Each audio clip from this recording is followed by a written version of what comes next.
opponents hitting .250 against Xander. Has that 3.38 ERA.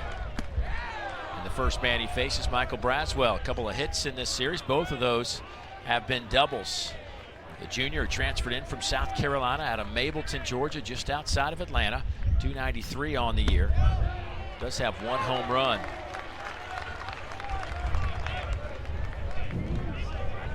Well, Jay Johnson trying to push any button to get this team going offensively. They've had some nice pitching this weekend, and they actually had 9 hits yesterday. Yeah. But only 1 run on the board. Yeah, just couldn't get that big hit. Drew Beam, obviously, got to give him a ton of credit, but it's just kind of the story of this LSU season. They're just coming up a little short in some of these close ball games. Swing and a miss from Braswell, 2-2 the count. By the way, we'll talk to Luke Holman later on today. Get his thoughts, the LSU star right-hander who looked really good yesterday, again. This LSU team at 22-14, 3-11 in the league. And the first batter goes down swinging, and that is strikeout number 33 on the year for Seacrest. So the average fastball whiff rate in college baseball is about 18-19%. Xander Seacrest throws 87, yet he has a 25% whiff rate on his heater. So it's that fastball up in the zone that has some carry. And again, guys know he likes to throw off speed stuff, so that fastball just jumps on you a little bit. Kind of a throwback left-hander with that 86, 88 mile-an-hour velocity. Now Tommy White steps in. No tanks this weekend for Tommy, but he has been able to put together some hits. 5 hits this weekend, 2 hits in game 2 on first pitches that he saw. And that one is off the plate. 2-0 to Tommy White. Boy, Tommy last year hit .374 with 24 homers and 24 doubles. Let's not forget those 105 RBIs he put together. A little different story this year with just 31 runs batted in. We're over the halfway point.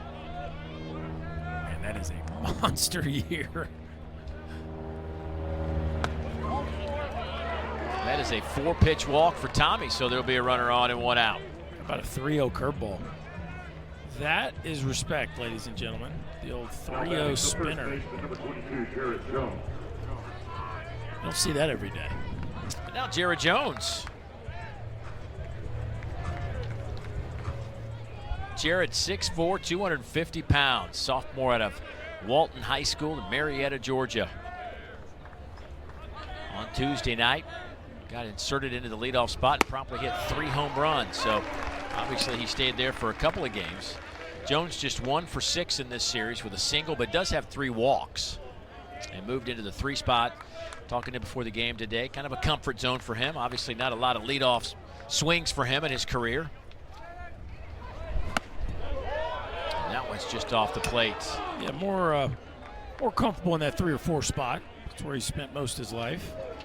He did say to me, though, he did a couple of times in high school. He says, I think I let off a couple times in high school.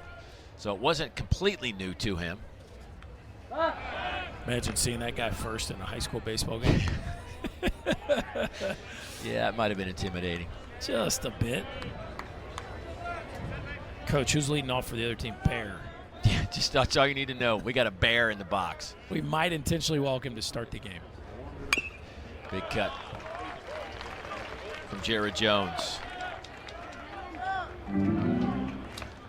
His dad played football at Georgia Southern back in the late 80s.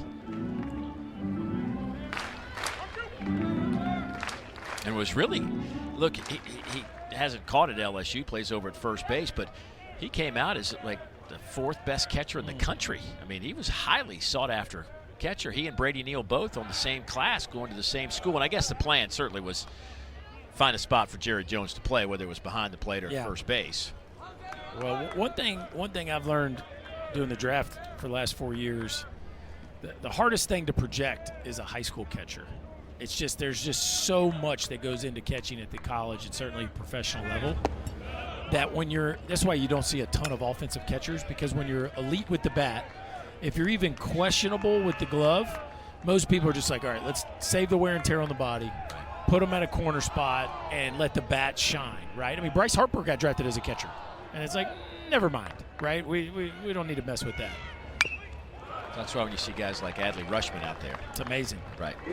And incredibly valuable, obviously, because most people are just willing to go with defense behind the plate. Whatever you get with the bat, you get with the bat. When you get a all-star catcher that can hit at an all-star level, that's a Hall of Famer. That's Buster Posey. 2-2 the count to Jones.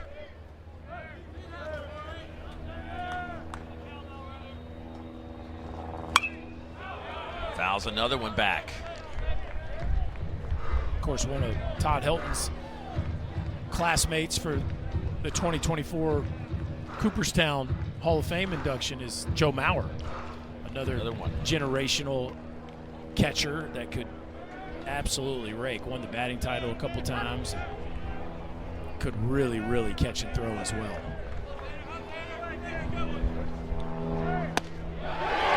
Fastball in, got him. Out number 2. So has not thrown a fastball yet at 90 miles an hour yet. He's recorded 2 outs, both via strikeout, both with the fastball, and that is a crossfire heater.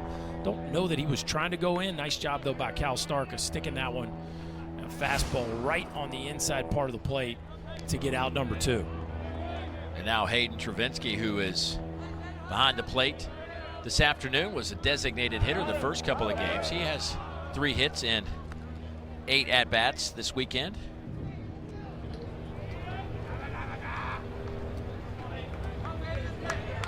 .303 hitter on the year for Hayden. 8 homers and 31 runs batted in.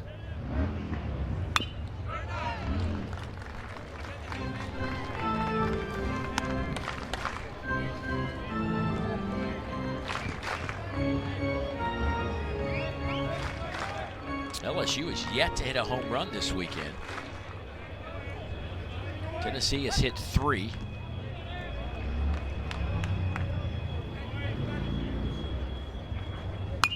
Fouled straight back. Tennessee top 1 or 2 in the country in so many different offensive categories, including home runs. It has been a big part of their offense this year. On the flip side, LSU at 55 home runs. They are 47 home runs behind Tennessee. Yeah, and you know, the pitching might be a little bit down in the league this year, but without the long ball, certainly without the extra base hit, it's just hard to score a bunch of runs in this league. It's just hard to string a ton of hits together in a single inning to push runs across. Look at what Tennessee and Georgia have done this year, hitting the ball at the ballpark. Not too many people keeping pace with them, but this ballpark has a reputation, obviously, for playing small just because the dimensions are so small. But this weekend, it has not played small. The wind is steadily blown from right to left and in. Because of that, it's played pretty big this weekend. LSU 7th in the league in batting average, 283 as a club, but Tennessee at 331. That's 10 points higher than Georgia in the number 2 spot. But LSU's just got to find some more offense. Really been a combination. It's hard to pinpoint one area. I mean, obviously yesterday they got good pitching and 9 hits, but they left 10 guys on base. And, man, they had opportunities in the first few innings and just pushed 1 run across. That's all they could get. Travinski goes down swinging. What we're watching today, I mean, they can just flat out rake, and this guy's having a heck of a season at the top of his lineup. Christian Moore, the second baseman. First pitch he sees, fouls it straight back. Moore 2 for 6, couple of walks, 2 runs scored this weekend. He's made some nice plays defensively as well.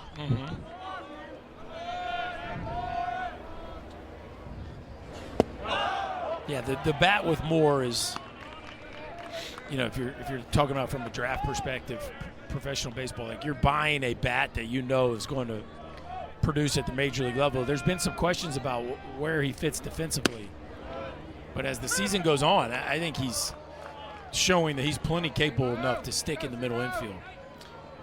Reigning SEC Player of the Week, helped the Vols to their first road series win at Auburn since 2005 last weekend. There's a little chopper. Ackenhausen spins, fires, and safe at first. Jared Jones and Christian Moore got tangled up a bit over there at first base. Everybody's all right, but the high throw by Ackenhausen will allow the leadoff man to reach. That's why you always bust it out of the box. You got to make a pitcher hurry, and you just never know where that ball could end up. Christian Moore flying down the line. Jared Jones kind of trips him as he's reaching to try to get back to first base, but not the start you're looking for. You get weak contact, and you're not able to finish it off with a tough play, and now you got to deal with traffic with the league's hottest hitter. Blake Burke, who is hitting .441 against SEC pitching. He's .411 overall, to tell you how hot he's been the last 5 weekends.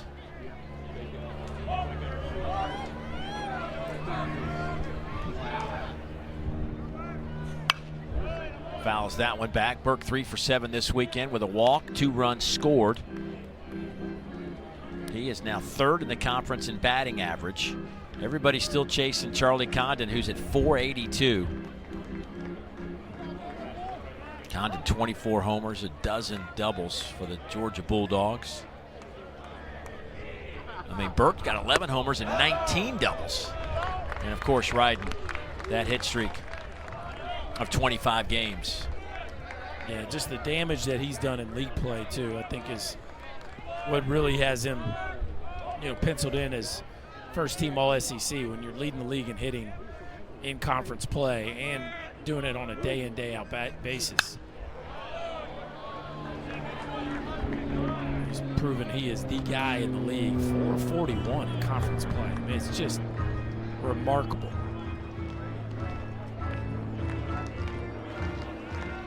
One and two. And Burke has just been peppering the left side of the field this year. He was such a pool-happy guy early in his career. There he goes, trying to talk to him before the game about it, and he says it's been the last 6 months, it's really been an effort for him. He says, growing up, everybody wants you to be gap to gap, think left center. He says, but I'm really trying to go left side now. And I go, well, how did you get there? Is it letting the ball travel? He says, no, man, I've just kind of slowed my swing down, not trying to crank it out of here every time. And he goes, the funny thing is I'm still hitting home runs. That's right. Yeah, no, it hadn't hurt him a bit. And that's what he just said is what literally every hitting coach tries to get their kids to buy into, right? Your strength and your power is your gift. What you need to do is refine it in such a way that you're barreling up more balls, and then the strength and the power shows up on a regular basis as opposed to just this random light tower power home run. Popped him up. Well, that's way up into this wind. Tommy White right on the bag at third makes the catch. Boy, it's going to be an interesting day when balls get up that high in this Tennessee sky today. Flags are just howling out there in center field. Yeah, there's some things I miss about playing the game. Catching pop-ups on the day today is not one of them. Now, I will say Tommy White made that look pretty cool, but something tells me before this game's over, we're going to see some balls that end up really becoming difficult to finish off here when it goes up into the sky. And here is Billy Amick. 3 for 7, 2 homers, a double, and 3 runs batted in this weekend. He looks at a first pitch strike. Amick on the year, 371, a dozen homers, 29 runs batted in. 2 years at Clemson, transfers to Tennessee. Different color orange. Both those teams ranked in the top 5. Clemson having some kind of season now. And if it wasn't for Arkansas being on such a tear, they'd be the #1 team in America.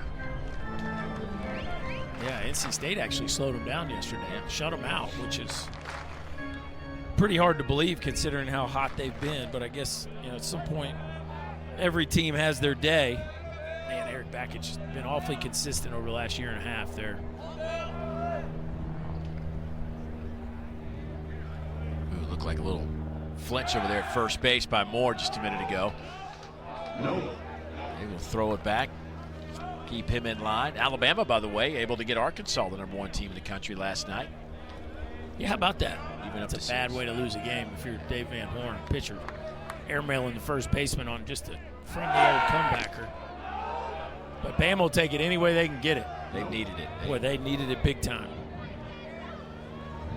That was in the 10th inning to boot. Yeah, we had some extra inning baseball yesterday. Craziness going on at Ole Miss and Mississippi State last night. And the Rebels found a way to win without their head coach, who got ejected late. And the fact that Texas A&M has shut out Vanderbilt back-to-back days might be the most impressive thing we've seen in the league this year from a team standpoint. How about Tanner Jones going out there and throwing 7 1/3 shutout for the Aggies? It's 24-0 in 2 games, Texas A&M over Vanderbilt. Ground ball to third. Tommy White will start it. Throw over to first. Safe at first as Amick able to touch the bag just before the ball got there, but that'll be 2 outs in the inning. Tommy White is playing a big-time third base. I want you to watch how he makes this throw without moving his feet. He catches that ball and doesn't shuffle, doesn't even step, and gives Milam a great throw to the backside of the base to try to finish that one off, which he nearly did. We talked about it yesterday. Tommy White is proving to everyone that he can really stick at third base. That was a slick start to that attempt at a 5-4-3. Here's Kavares Tears to the plate. He looks at a first pitch strike. Just 1 hit this weekend for Kavares. A couple of walks, though. Hitting cleanup again for Tennessee with 10 homers and 29 runs batted in. His average has dipped below 400, down to 396.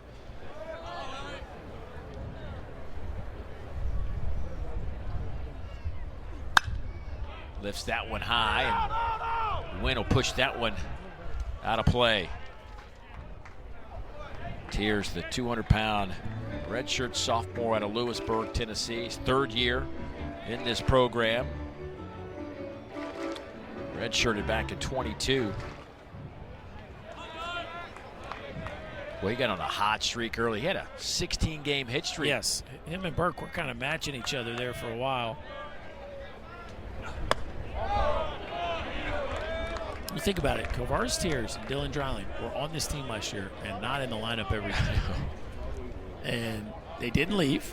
They hung in there, and now they're star players, and they're going to both be drafted probably in the top 3 rounds.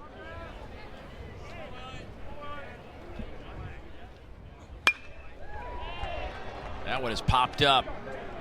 Milam will make the catch, and the inning is over, and Tennessee will leave a runner. We played one scoreless here at Knox. Straight year. It's now a trend. It definitely is a trend. And again, I think it is a sign of how deep and competitive the league is and how old and talented you have to be to win the whole thing, that you're just going to have a huge turnover. And when you do, you're probably going to take your lumps a little bit. Right. Now, you got to be old. You're going to have a lot of grads right. and seniors, draftees, all that, yeah. Right, and then you're hoping your young kids develop. You're hoping you hit all the correct transfer portal guys, and if you don't, because even as good as LSU was last year, I think they finished 18-12 regular season. Yeah. Okay. That 18-12, and they were the best team in the country. They still had tons of games that they won just with a play here or there. Right? Even when you're that good, there's so many dogfights just to win a ball game in this league, right? So as soon as that talent level dips, your record can flip in a heartbeat. 2-2 on the freshman Ashton Larson, who is the designated hitter today, and he'll look at a called 3rd strike. That's another K for Keeso. Also, Florida in that World Series final series against LSU. Listen, it's been a struggle for them too now. They lost a bunch of talent as well. Yes, exactly. Do you see the numbers for LSU this year? But 0-5 in SEC series in the gauntlet of teams, and you talked about it this weekend. There will be opportunities if you just look at their opponents' records for them to kind of pick up the pace a little bit. But you really got to try to get to have any shot at all. You got to have 13 conference wins. You just got. It won't even be discussed at 12. Looking at the numbers, 14, a little bit more into the conversation. 15, you're almost a definite shoe-in in this league. Sharply hit, glove there by Curley. Can he make this play? And the throw, a 3-hopper over there, but Bingham beats it out. But nice stab at short by the freshman. Or he almost pulled it off. Threw that one just too many bounces over to first base. This is a heck of a range play just to glove it. I don't know that he was going to get Bingham either way, but once he bounced it twice, he had no chance. Curley, the coaching staff will tell you, he's moved to his left really well all year. he hasn't looked as consistent going right, but in this series, he certainly looks like he's starting to grow with his backhand.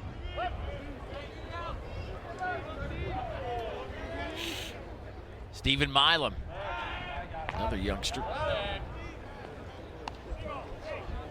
Second baseman hitting .306.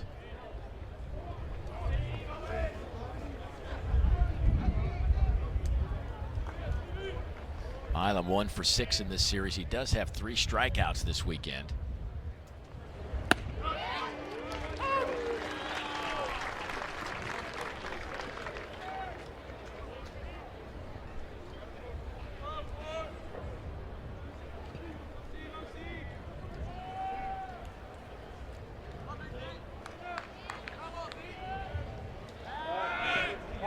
Milam out of Las Cruces, New Mexico. Nicknamed Monster at 5'8", 172. How about that? Is there a little tongue-in-cheek with that, or Maybe. is he just that big of a dude? Like, even though he's small frame, he's a monster regardless? Runner goes, and that's why they call him Monster. Nice job at the plate by the freshman Stephen Milam. That's a nice piece of hitting right there. Well, hit and run. Hit it too hard. You couldn't even go first and third. I know. I mean, it's a beautiful job by the freshman. Catch this thing deep and shoot it to the backside, but that thing hits tiers in stride at about 100 miles an hour, and you'll take it if you're Jay Johnson, but you were hoping to go first and third right there. And now Paxton Kling, the sophomore center fielder. 1 hit this weekend. Does have a couple of walks. He squares up, pulls it back, ball 1. And, you know, you talk about guys that if you're going to turn the corner, they got to help you get there. This is one of the guys, I think, that has to find a way to hit it better than what he's doing right now. Take a snapshot of those stats. If they're there in a month, I don't think they will have made the run they think they're capable of making. If they've climbed significantly, I think that will drastically impact the way this team's able to finish the second half of the season. Because the thing about Kling is it's not just batting average, whatever. Okay, the batting average, based on the way he started, it's probably not going to look great at the end of the year, but they need him to do some damage. I mean, it's a big, strong, capable kid who could certainly hit the ball at the ballpark when the barrel is on time and accurate. It just hasn't been enough to this point in the season. Fouls that one off. Kling with 1 homer this year. Last year in limited starts, just 22 starts. He did play in 57 games, but came on usually late for an at-bat or a pinch run situation. Hit .289 with 4 homers, a couple of triples. And boy, they were talking about him as the next dude out there in center field as he came out of Pennsylvania as the state's Gatorade Player of the Year, ranked in the top 6 in the country overall.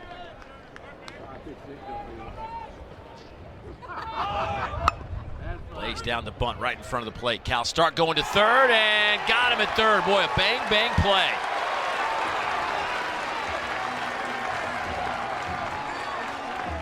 Well, you got to love the guts of Cal Stark to take a shot at the lead out, and I'm sure Jay Johnson's disappointed Bingham isn't able to beat this throw because it is a banger over there at third, and I think Amick does a fantastic job. Watch him just play first base, right? Stretch out, just turn into a first baseman, and it being just a little bigger primary lead, maybe just a little more anticipation on the secondary lead, he makes that. Instead, he's out by an eyelash. Didn't look like he got him. No challenge from that LSU dugout. 2 outs in the inning now for Jake Brown.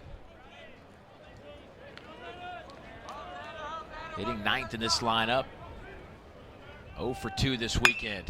Ground ball, Christian Moore fields. He'll go to first with it, and that'll end the inning, and LSU will leave with a couple of more runners. Didn't you advise him to do that? Like that's just. I actually was like, if you haven't thrown a baseball in a while, just go, just walk out there, toss it in there, and wave to the fans. He's like, no, I'm going to the top. I was like, all right, well, let's talk about pitching down a slope and make sure you don't throw it to the backstop.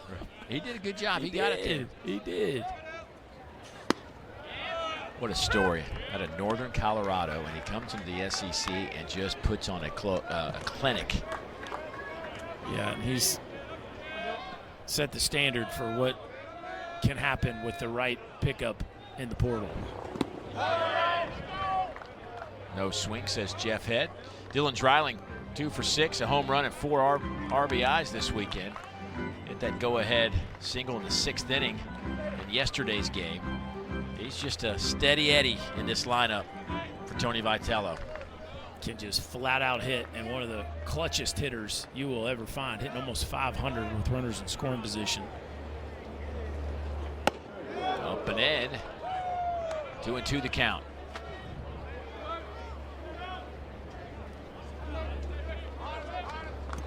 Ackenhausen making his first start of the year. 9 appearances out of the bullpen. And he did go this time, Jeff Head says so. There's the tag and the strikeout.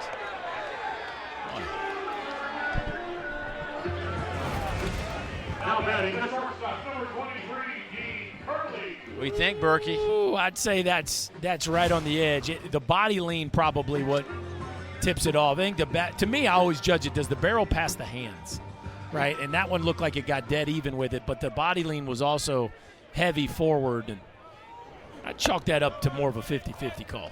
Certainly. Way to get out there and make a hard stand. Yeah, right. Yeah, it's cute. Let me ask you this: if you're down that third baseline, what would you have done? The hitter in me said I'd probably say no. Okay, all right. I want it to be just stand for something. Yeah, that's all. I want it to be like obvious he swung to me. Okay. All right. But I'm really biased 50. there. Curley 1 for 7 this weekend. Yeah, I usually we've been doing this a while. I usually don't have a problem giving you my opinion. No, my opinion was that it was 50-50. People don't know this, but you give me your opinion even when we're down the air. Your chopper out to Braswell. Kind of handcuffed him a bit, handled it well. Is saying something considering how many other talented players were on that roster, but one of the most electrifying dunkers of the basketball you will see too. Before the year started, Rick Barnes was talking to me about how much he thinks he's going to impact the team and all this, and but then in the North Carolina game early in the season, you watch that game and you're like, maybe there's something to that. Yeah. And then it just continued and continued. It didn't stop. He scored 40 points against Kentucky. Right. He set the Dean Dome record at Chapel Hill for most points by an opponent. He had 30 plus point games. I mean, he was just doing things that very few people have ever done in the Southeastern Conference.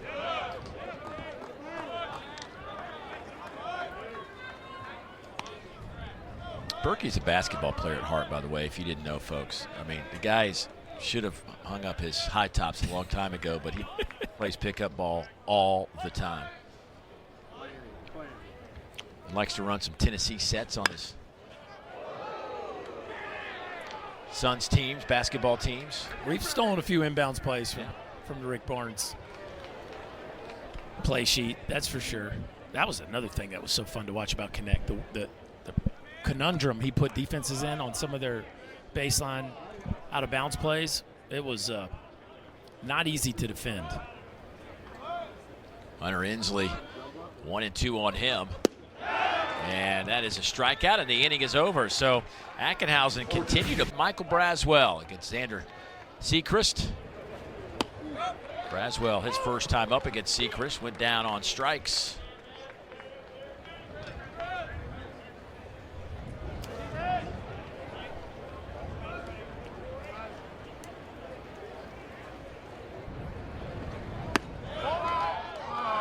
Braswell spent 2 years at South Carolina before transferring to LSU.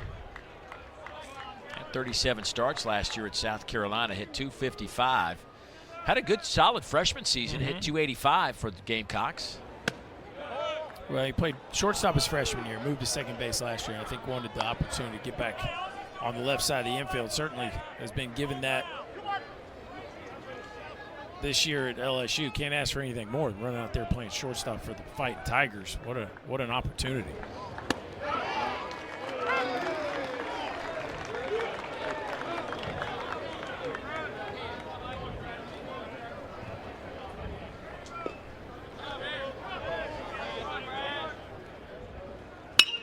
Ground ball to third. Amick makes a strike over there to Blake Burke, and that'll be the first out of the inning. Now batting the third baseman, number 47, Tommy White. And now here comes Tommy White.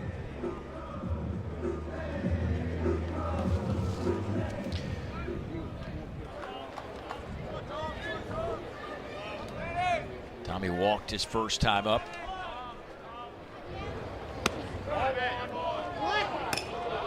Tommy White, 7th in the conference in hits this year with 49 hits. Charlie Condon leads the way with 66 hits.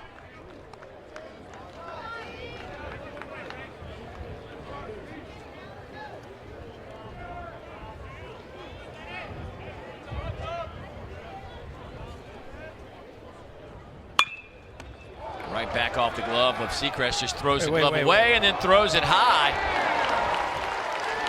What just happened? That was I've never seen a pitcher field the ball and then throw the glove on the It ground. looked intentional, didn't it? What just happened? Did it like almost come off so he just went ahead and got rid of it? Like, what in the world? Yes. Blake Burke giving you a little bounce over there. A little DK bounce over at first base to keep that one in front. That was a new one for me, Dave. That looked intentional, right? I really don't think I've ever seen a pitcher just throw the glove on the ground and make a play. Now, you can't throw your ball at your glove at a moving ball, at a ball you're trying to field. That's high in the air, wind blowing in, so will be playable out there in center field by Inslee. Well, we've seen a lot of things this weekend, but none. On your glove off to play catch with the first baseman? Definitely not. No. Yeah, that was weird. We just showed a replay, and he like intentionally threw it off his hand. I've never seen that. Yeah, I guess in the moment type thing. I don't know. It's weird. Really weird. All right.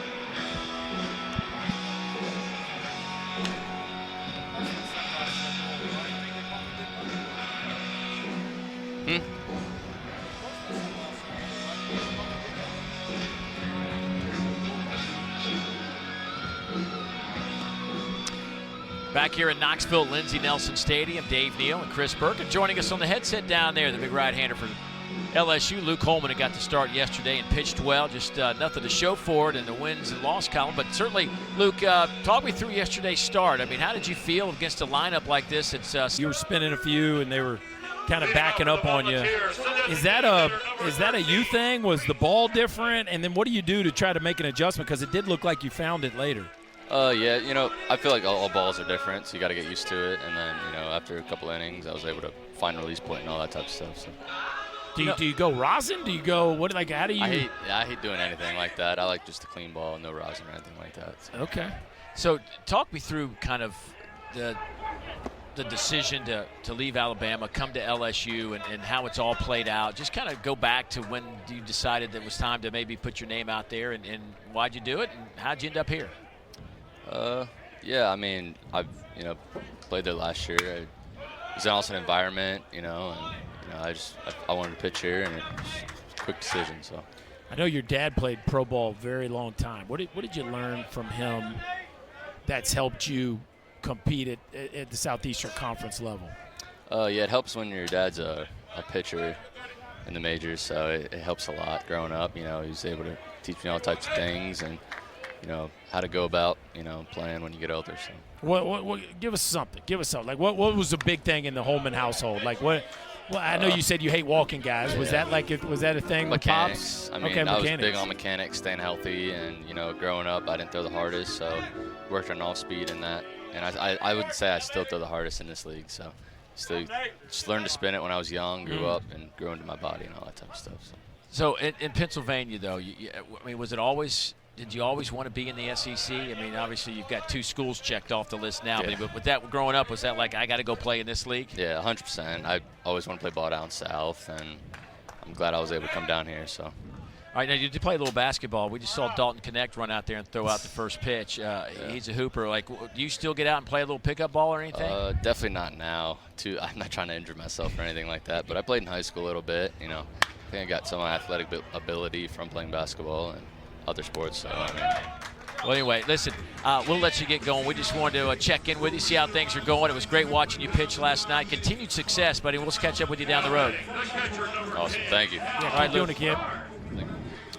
Luke is one of the best in this league, man. He has had a great freshman season last year, or a couple of years ago.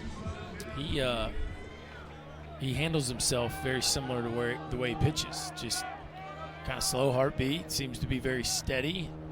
The moment never seems too big for him when he's out on the mound. Just seems like a pretty cool cat. He's drafted out of high school by Toronto, but turned all that down and came into the Southeastern Conference last year as a sophomore. 7 wins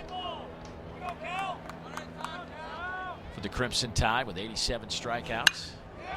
There's a ground ball off the bat of Cal Stark. That is the first hit by the last 3 batters in the Tennessee lineup this weekend. Watch Cal Stark after he hits this. Watch this. He immediately going to look into his dugout. Watch this. I don't know if is he talking to Travinci. He gets to first base and has a little something else to say as well. He's the first hit. They were 0 for 20. Nah, I don't think that's it, Dave. They were 0 for 21 before he got that base hit, the last 3 guys in the lineup. I don't think he was yelling 1 for 22, but maybe. He's excited to break the streak, man. I'm just telling you.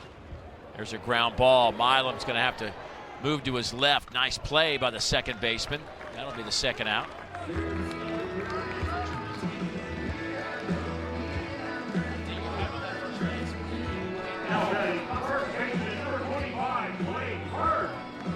You know, perhaps he was telling Jared Jones over there, dude, that's our first hit. We just broke the seal on this, man. We're about to. I think you're onto something, Dave. The bottom of this lineup's about to go off, is what he was saying.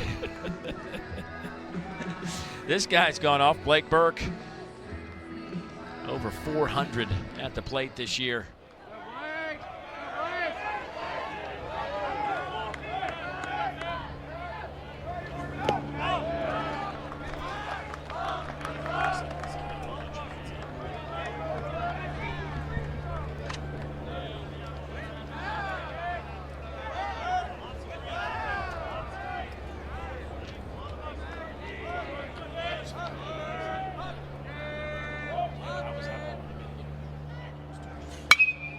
Lifted high in the air, out to left. Bingham to the wall. This one is out of here. Home run, Blake Burke. What a way to keep the streak alive.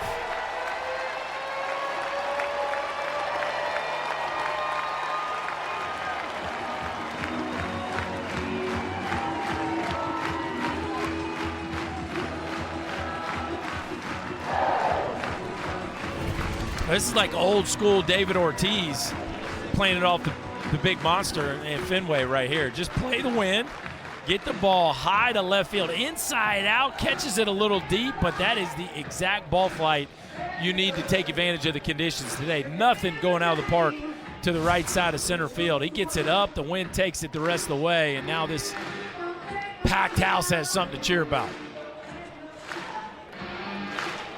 26-game hit streak, 1 short of the school record. Incredible. And just another opposite field hit. I mean, it's crazy how he peppers the left side of the field. Yeah, he's made quite the transition.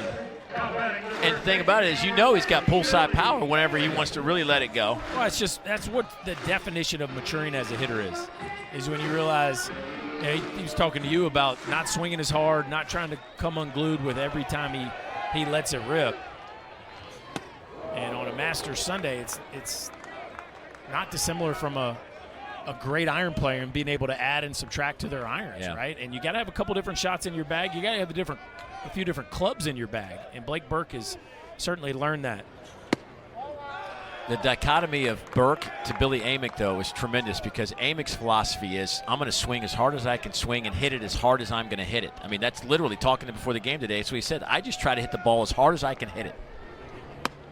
I mean, it's crazy. Yeah. His philosophy.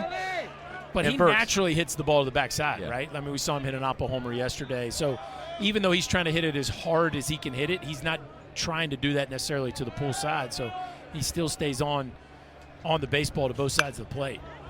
Big rip there and hits it a mile up in the air into this wind. Milam, he's had trouble finding it. Finally makes the catch, and that'll end the inning. But Blake Burke, a couple of hits. He's retired 5 in a row. Start things off with Hayden Travinsky, who's hitting clean up in this lineup. So it'll be Travinsky, Larson, and Bingham.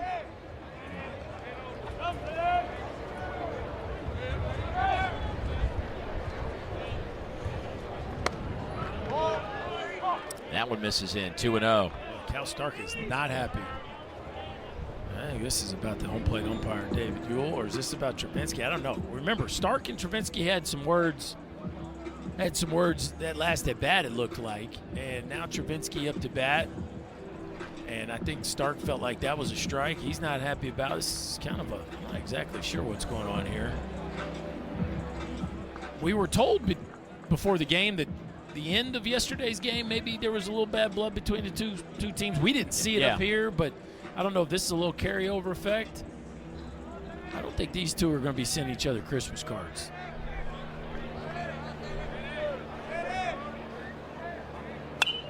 Fouled straight back.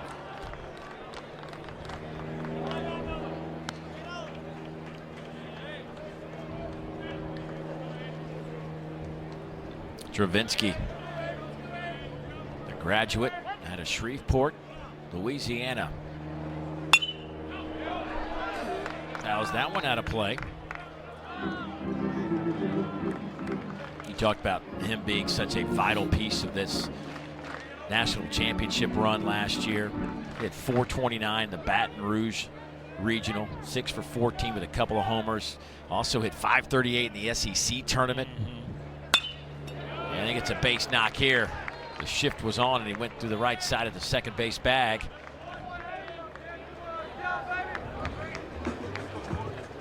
That ball was smashed. You see the exit be a little off this one. Just a bullet right back through the box. Xander Sechrist lucky that one didn't catch a piece of him because that ball was smushed. I think you said last year, last half of that season, he was putting on a Mike Piazza show. Yeah, it was like a Mike Piazza lookalike contest, both with the Barrel Fest and the whole giddy up.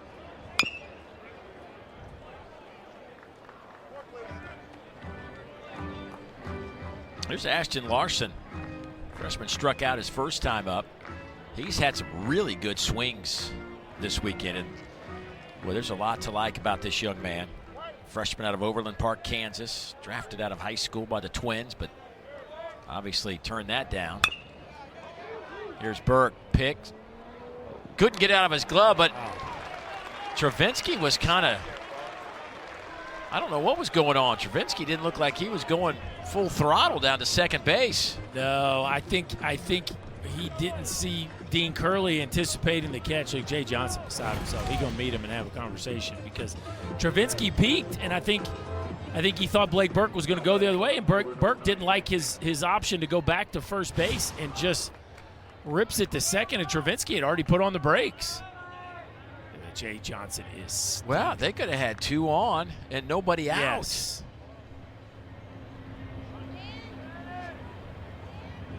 Yeah, I think Burke charged it so hard, and Sechrist was in a weird spot that he just viewed it as kind of a dead play at first. His only chance was to try to rip it to second base, and the only reason he even had to play at second base because I think Travinsky had just assumed he wasn't going that way, and boy, did that go sideways for the Tigers.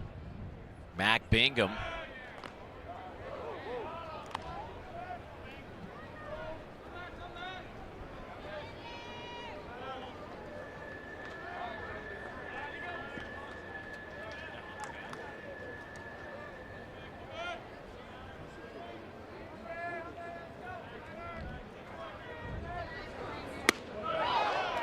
Fastball in there for a strike.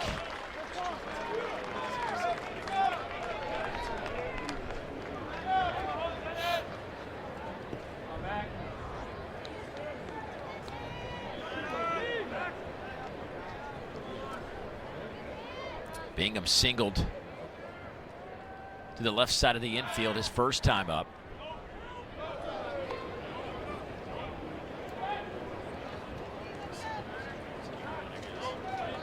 Hey, remember, Bingham got forced out at third on the bunt by Paxton Kling, which was another huge base running play in this game.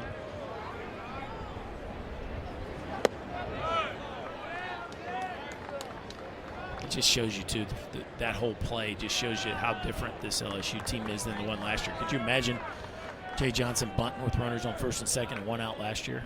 I mean, that wasn't even in their thought process.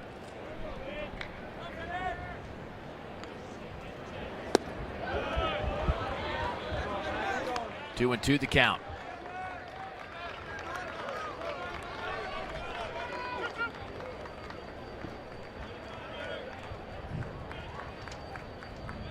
Bingham, a senior transfer from San Diego, California, played 4 years with the Arizona Wildcats.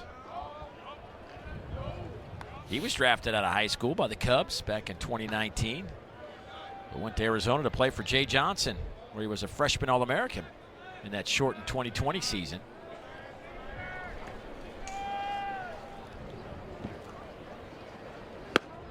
Swing and a miss. That'll be the second out of the inning. Man, it's a fastball again, Dave. That fastball has just baffled the LSU offense in this ballgame. That one kind of down and in. Bingham swings right over the top of it. And we've seen swings and misses on fastballs up and down. Isn't it crazy how much velocity can lie? I mean, you see guys throwing 94, 95 that can't miss barrels, and you see guys that are pitching 87, 89, getting swings and misses. Uh-oh, they got him. Got a pick off. High throw and safe. So Ashton Larson just put his head down and beat the throw. It was a little bit high from Blake Burke. Yeah, so Curley's breaking from way back, right? Right-handed hitter, and he's back out there on the green part of the turf behind the simulated dirt. It's such a long run that by the time Blake Burke can throw it to allow him time to get there, Larson's already home, and that's the old first move steal. 4 stolen bases on the year. Hey, how about 3 stolen bases for LSU this weekend? They came in with just 1 stolen base in SEC play. They were 1 for 2 coming into this series. Well, it fits what Jay Johnson told us, which is they've got to start trying new things. That ball shot out to right. This will get a run home. So Ashton Larson picks up the stolen base, and it pays dividends for LSU. And it's a 2-1 ball game. The RBI goes to Bingham, his 24th of the year. Well, here's a way to spin the whole Hayden Travinski deal. Well, I guess he'd have been at second base if he ran hard, so that doesn't work. But Johnson for playing a new style of ball. And, of course, Stephen Milam has really done a nice job with the bat this weekend. Yep, second baseman. I'm sorry, I said 24th. It's his 18th RBI of the year. And now Paxton Kling will step in there. I'm in on Stephen Milam. Switch hit middle infielder, plays with energy. We like his nickname. We love his nickname. He's got a knack for barreling the ball up. A 5'8" monster. Yeah.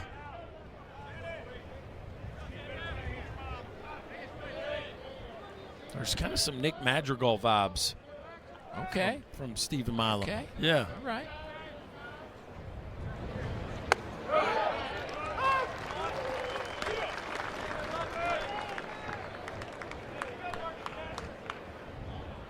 We'll talk to Tony Vitello coming up.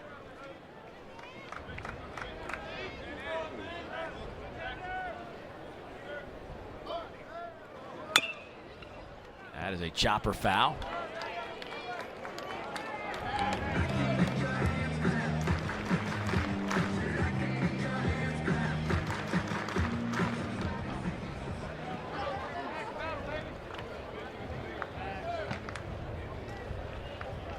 Kling's last time up, get into a fielder's choice.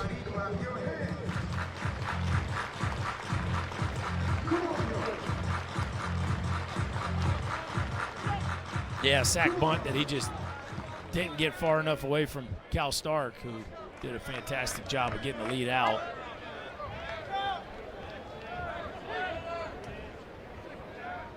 1-2 on Kling. I think sack bunting might be the thing that looks the easiest that is the hardest in all of sports. In all of sports? Kind of a bold statement. Like something that people just think is easy, but is actually extremely difficult. They switched up their coverage. Smart. Tag put on there by Christian Moore. Dave Neal, Chris Burke, and joining us, Tony Vitalo down in that Tennessee dugout. Coach, kind of a low-scoring series for you, considering you're averaging 10 runs a game. You get 9 this weekend. You've had to rely on some other things. What are your thoughts about where we are right now this weekend in terms of how your team has had to play to win these ball games? Yeah, I mean, the opponents pitched well, and, sometimes there's a lot of factors involved, whether it's the environment or the rhythm of the game and a few other things to list off, too. But the bottom line is you're going to win or lose as a team, so we just need to do whatever we got to do to have one more run on that scoreboard than they do. So twice that inning, we saw LSU go on first move against Sechrist. One time, Curley covers the base. The other time, Christian Moore covers the base. Tell us what changed from the first one to the second one. Is this a talk about how great you were at shortstop question? This has nothing to do with me. No, congratulations to you on your honor in the state of Tennessee. There's going to be more honors coming. But, we switched up coverage there because, he's got a long way to go with his defensive positioning to get there on the first move pick. So it worked out a little bit better with Simo. But Simo, came out of his spikes and tore over to second base kind of like you need to, and we just need to make that adjustment regardless of who's covering. Hey, thoughts on Xander here the first few innings? He's a great teammate. He's obviously a lefty goofball off the field, and the guys are always going to be hooked up behind him. You probably saw how energetic the dugout was when he took the mound in the first. So he's done well for us, and all we want as our starter to do is put us in a position to be able to win the game. All right. Thanks, Tony. Appreciate the time as always. Thank you all. Thanks, Tony. Crazy left-handers. That's it. Tale as old as time. You got to play with one of the best of all time in Andy Pettit. Was he crazy? Not at all. Yes. No, not at all. They're not all crazy, my point. Most normal. And I got to play with Randy Johnson. Okay, another one. Yeah.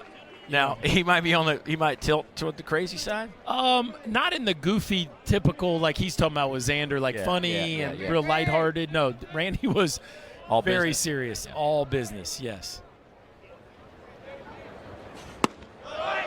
Yeah, I mean, Randy Johnson and I got to play with Randy Johnson and Roger Clemens, two of the greatest pitchers of all time, certainly on the short list of both right-handed and left-handed all-time pitchers. And that's a pretty good team you were on. Well, they were on different teams. Those are two different teams. Hey now! What a play! That was pretty solid right there now. Now that's the shortstop at first base right there, just to let you know.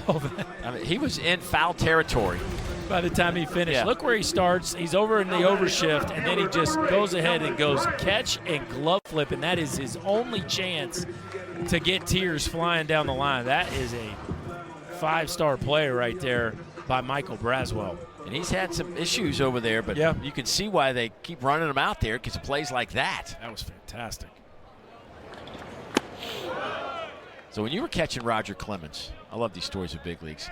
Was it true like you wouldn't see him on the road? He'd just kind of come in and pitch? Well, yeah, his deal with the Astros, in his deal, he technically did not have to be there on days other than when he pitched, which is the only deal ever. Right, that's actually like that. Actually, when I went to play for the Diamondbacks afterwards, and I was teammates with Randy, Randy was like, "So tell me about Roger's deal." I think he was trying to get one of those. I think he was thinking about maybe trying to work that into his contract.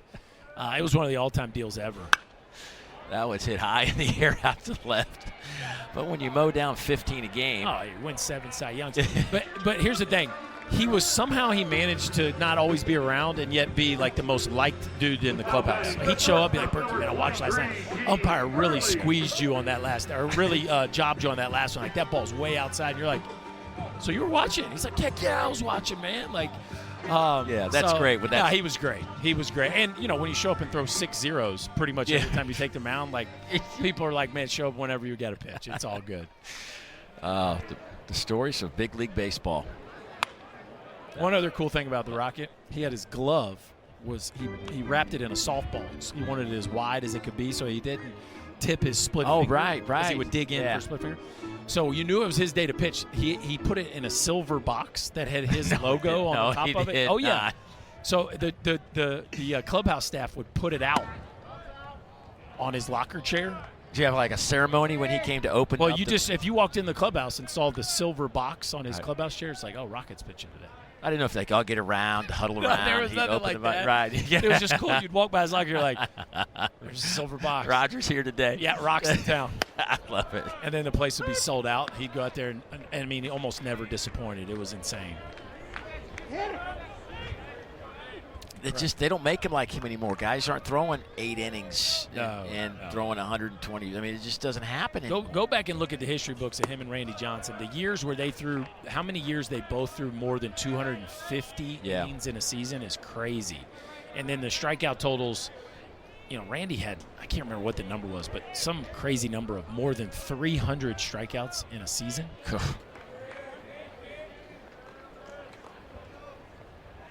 Dean Curley, 0 for 1 today. 2 down in the inning. Bases are empty, and was that a clock violation? I believe so, yeah. Jay Johnson pops out of the dugout in a hurry. I didn't have a chance to see the clock in real time, but our home plate umpire, David Yule, popped out of there.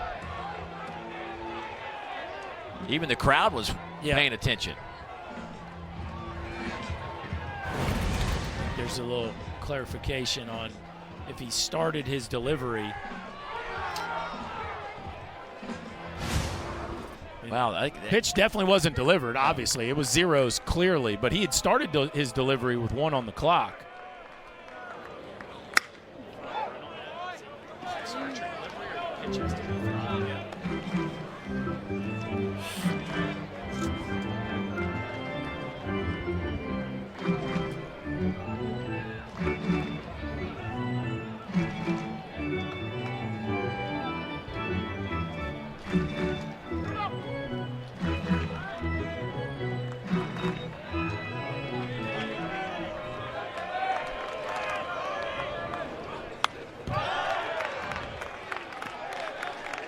Curley hanging in there.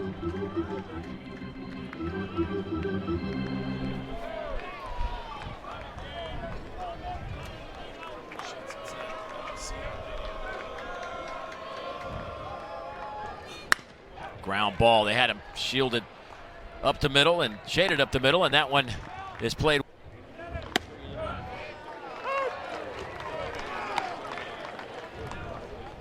Paxton Kling will lead things off. He was at the plate when LSU got picked off to end the inning. As we move to the top of the 5th, and Kling with a big swing and a miss. He's behind 0-2 to Xander Sechrist, who has thrown 65 pitches. There is some activity up in that Tennessee bullpen now for the first time this afternoon. Ground ball, that one's off the bare hand. Nice play by Christian Moore, got him at first. Yeah, I'm sure that Frank Anderson will probably be talking to Xander Sechrist about doing this move again. Yeah, you just don't want to put your pitching hand out there, right? You should know where your second baseman's playing. I know that's just an instinctive play to try to catch it, but last thing you want to do is break a finger or fingernail, something on putting your hand out to a moving baseball. But heck of a play by Christian Moore there to get a speedy Paxton Kling getting down the line. Jake Brown, the right fielder, hitting 9th today. He squares up.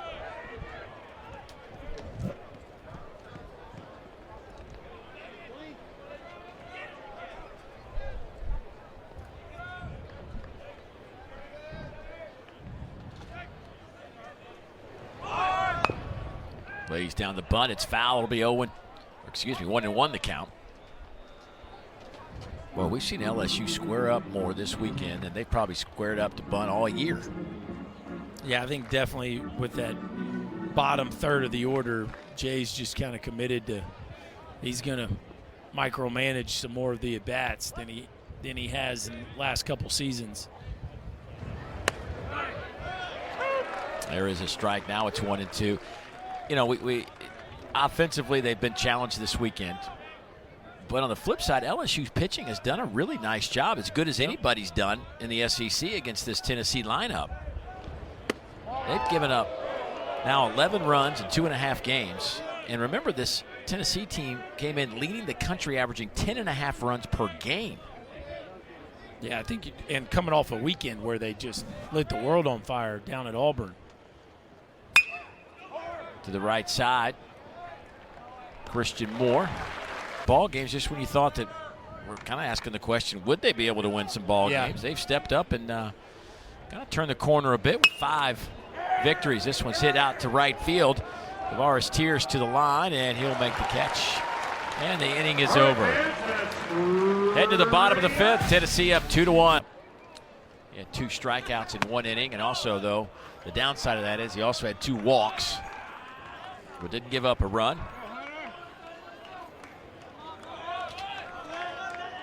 He'll face Hunter Inslee.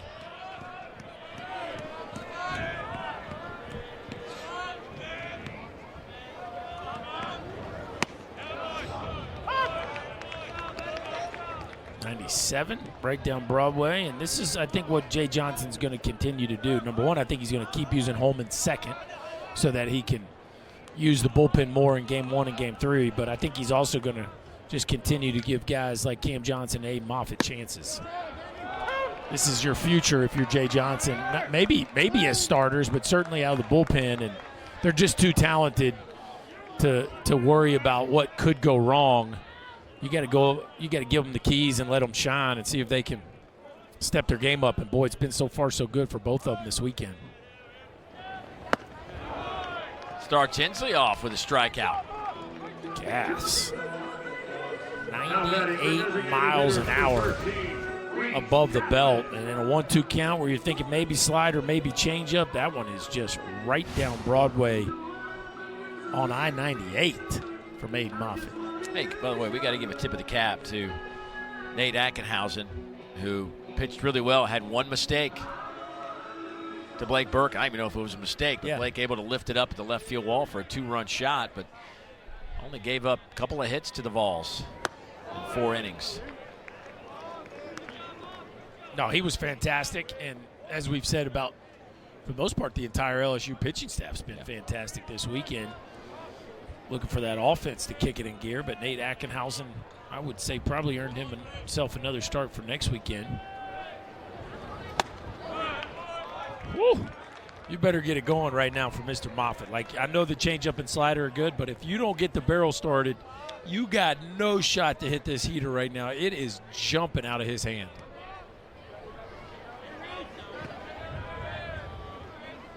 Reese Chapman 0 for 1. Fouls that one back. 99.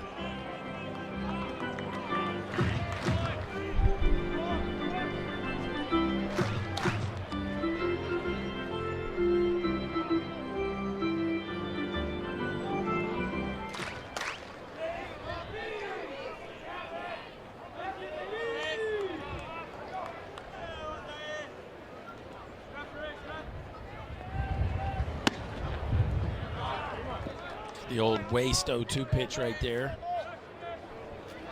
Tell you what, he threw first pitch breaking ball to Inslee, and since then it has been all heaters. Nate Yeski is seeing what we're seeing, where the fastball looks like it might be extra special today.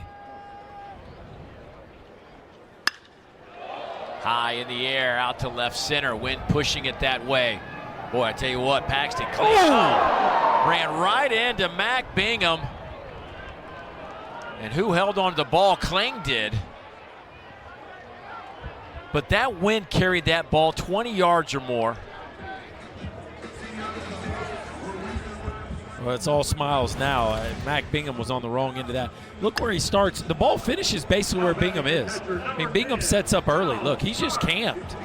And I guess they can't hear each other, but you could see Kling was calling the ball, but Bingham never, ever relinquished the fact that he was underneath it. Well, I'm glad everybody's okay, and that Kling held on to the ball. That one was pretty messy, but we talked about it. The wind today was gonna wreak havoc at some point. And it's howling now, Yes. buddy. It's howling as hard as it's blown today. Yeah, the infielders have got to really be talking with each other as well. Cal Stark singled his last time up. And he's behind 0-2. Boy, 97, 98, then you do that to him. Tell you, there's some LSU fans sitting at home right now going, wait a second, this dude's been in our bullpen all year?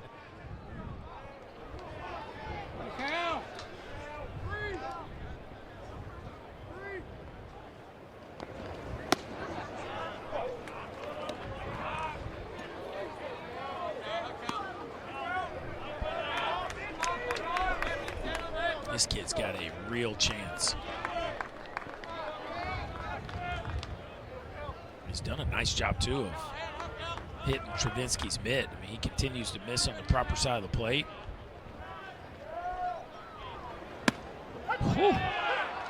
Folks, that is electric is the best way to sum that up.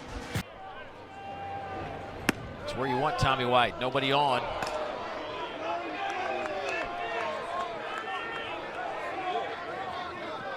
Crowd getting a little frisky with David Ewell behind the plate.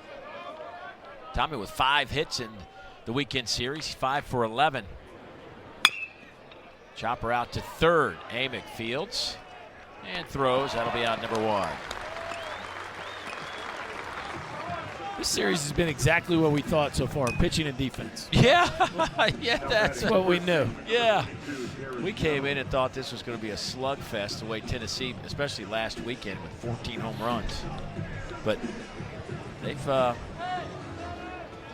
LSU has made it hard on Tennessee to look like the Tennessee we have seen all year. Well, yeah, and to be fair, I mean, Tennessee's had some pitching questions too, right? We saw they go to a brand new Game 1 starter and Chris Stamos, and he delivers with A.J. Causey coming in and doing a fantastic job out of the bullpen, who's been scuffling. And then,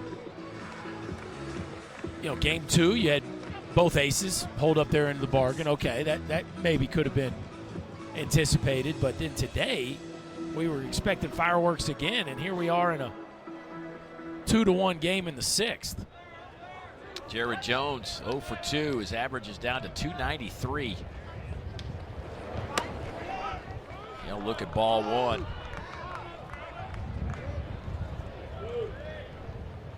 Jared came in hitting .304 this weekend. Off the end of the bat, he's trying to figure out Xander Sechrist right now. I think the entire lineup is. I mean, he's just kept them guessing all game long. The fastball has really played up.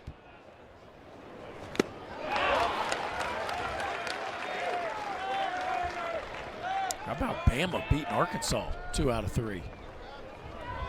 Interesting. Aggies putting it on Vanderbilt again, 9-4 right now. And Ole Miss looking to take a series at home against Mississippi State in a big rivalry series. It's been since what, 2015 or something, since Ole Miss beat Mississippi State in a series, something like that. Been a while.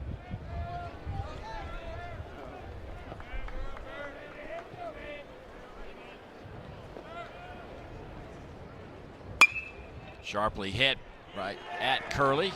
Double clutches and low throw, but a good pick over there by Blake Burke. Yeah, that's one of those where the ball's hit so hard and you don't particularly have a fast runner where you can maybe hold on to the baseball a little long. Watch Curley. 1, 2, the ball should be out. He takes a third and then he spikes it. But Blake Burke, not only has he turned into one of the more consistent hitters in college baseball, but he has really made a turnaround at first base as well. Making his shortstop look good there, digging it out of the turf. Out straight back off the bat of Hayden Travinsky. Last year, Blake Burke made 14 errors. This year, 3.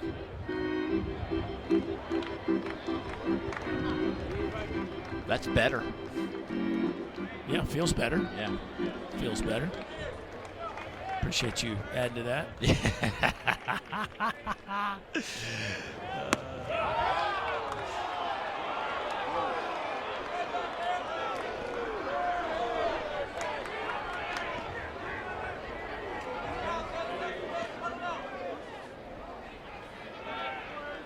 Seacrest has retired 5 in a row. This one shot down the line, but slicing into the barbecue smoke down there. Boy, they got a big old barbecue pit. Yeah, that is legit now. That is a real deal down there. Somebody backed in a trailer with them. Oh, goodness. It's like a tank from up here. That crowd is getting all they want of that smell down there, aren't they? Man. Kirby Connell's getting it down there, too, in the bullpen. Somebody getting some real stuff down there. Boy, Seacrest thought that was strike 3, but he was mistaken. 2-2 now.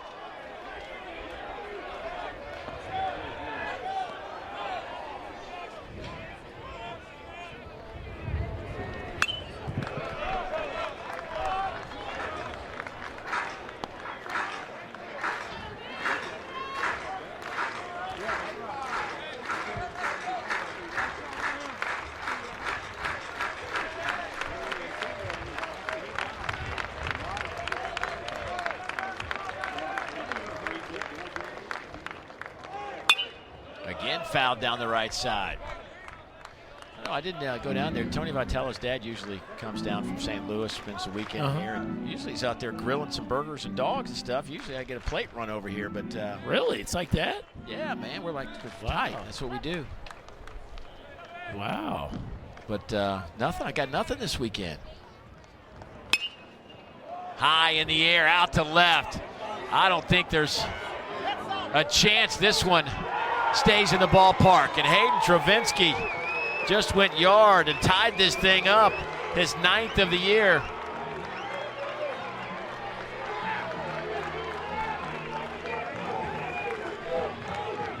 The first home run of the series. Well, this is a game plan today. Hit it high and let it fly to left field. And I think he caught a little towards the end. But, of course, as soon as he launched it, he knew it was gone. A no doubter on a day where the wind is flying out to left. I think if Travinski hits all of it, it goes way over those party decks. But that one, plenty far enough to put one on the board. Ashton Larson out to right center. That one drops. He's going to try to stretch this into double. Here's the throw. Got him at second.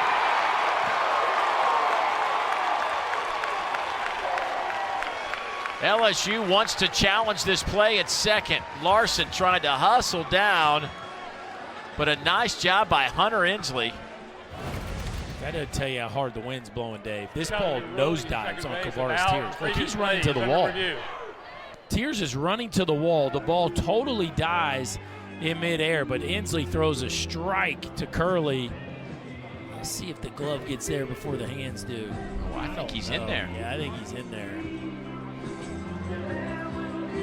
Mac Bingham, 1 for 2 today. LSU trying to take the lead here. Hayden Travinski just went yard for the 9th time this year to tie this up at 2. Bingham with 8 home runs on the year. Check swing, and he did go around.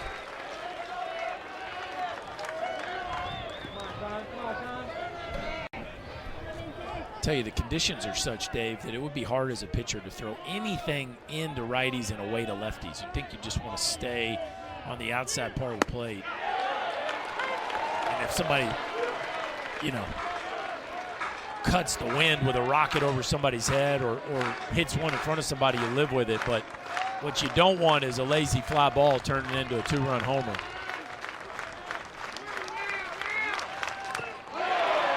Foul tipped at the plate. There's a changeup right there. Bingham just got a piece of it.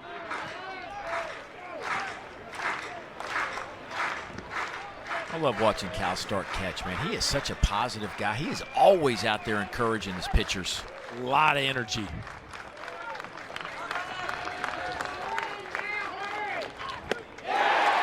Inning is over. But LSU record series of 18,148. As we go to the bottom of the 6th inning, Christian Moore in the top of the lineup to start things off for the Volunteers. Christian looking for his first hit this afternoon. Baseball has become big business here in Knoxville.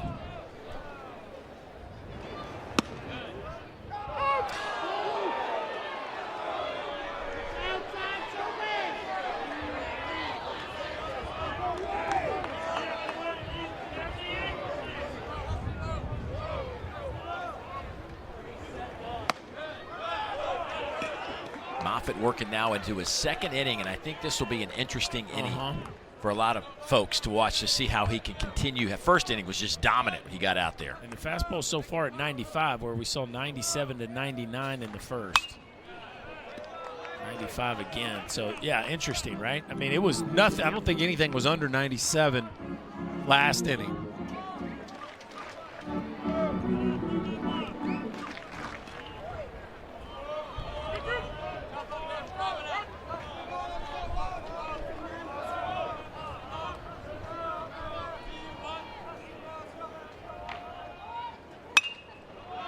High in the air to the right side. Looks like this one's going to stay in play. And a long run over there by Jake Brown, and he can't come up with it. Milam's limping. Stephen Milam, I don't know if Brown clipped him, but Milam's struggling out there in right field.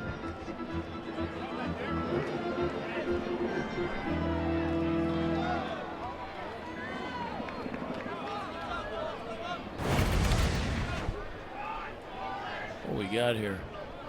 Oh, he just kind of slipped. Looked like he just took kind of an awkward step.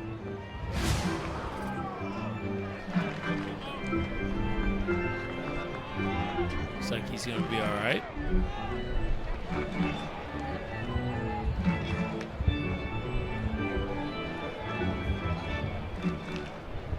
Well, he's grabbing that right knee. Yeah.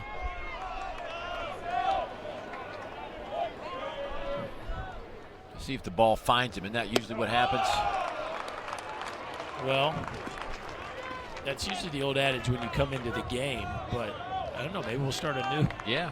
Well, it's like the guy, you know, it's always funny, the guy limping in the basketball. You see it all the time in the NBA. The guy's limping, and all of a sudden he gets the ball passed to him, and all of a sudden the limp's Good, gone. that's right.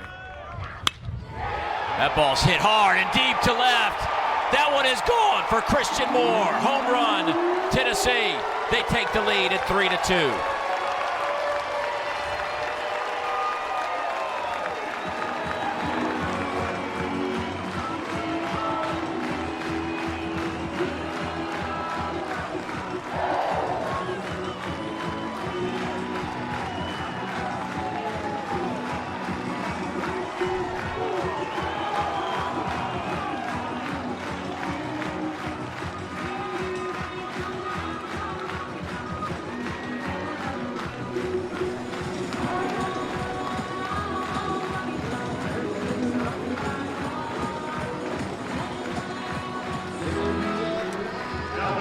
That is number 14 for Christian Moore.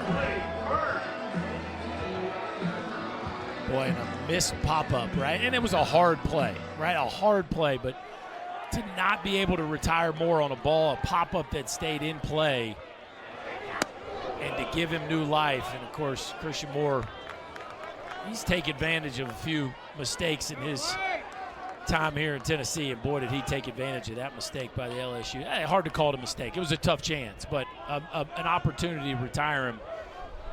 Boy, does he make them pay.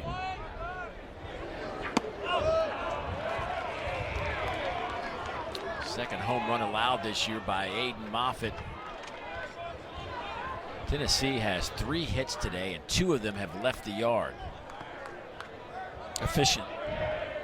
And one of the home runs right here, Blake Burke.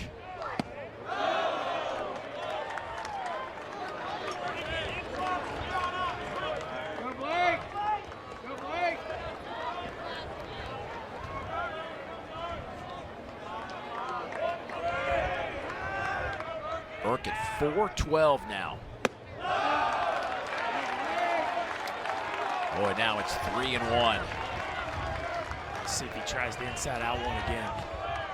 I know you're getting a heater here, 3-1 count. Right field is not the place to elevate the baseball.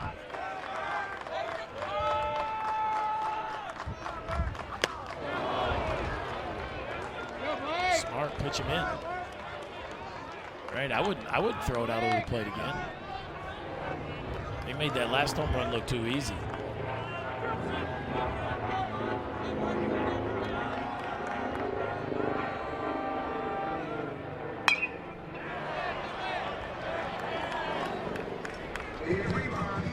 There you go, back to 97 miles an hour for Moffitt. So fastball starting to jump again.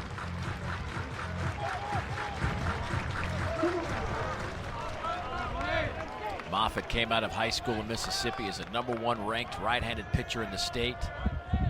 Top 50 nationally. Here's a high chopper, Braswell. One down. Hey, let's take another look at the home run from Christian Moore.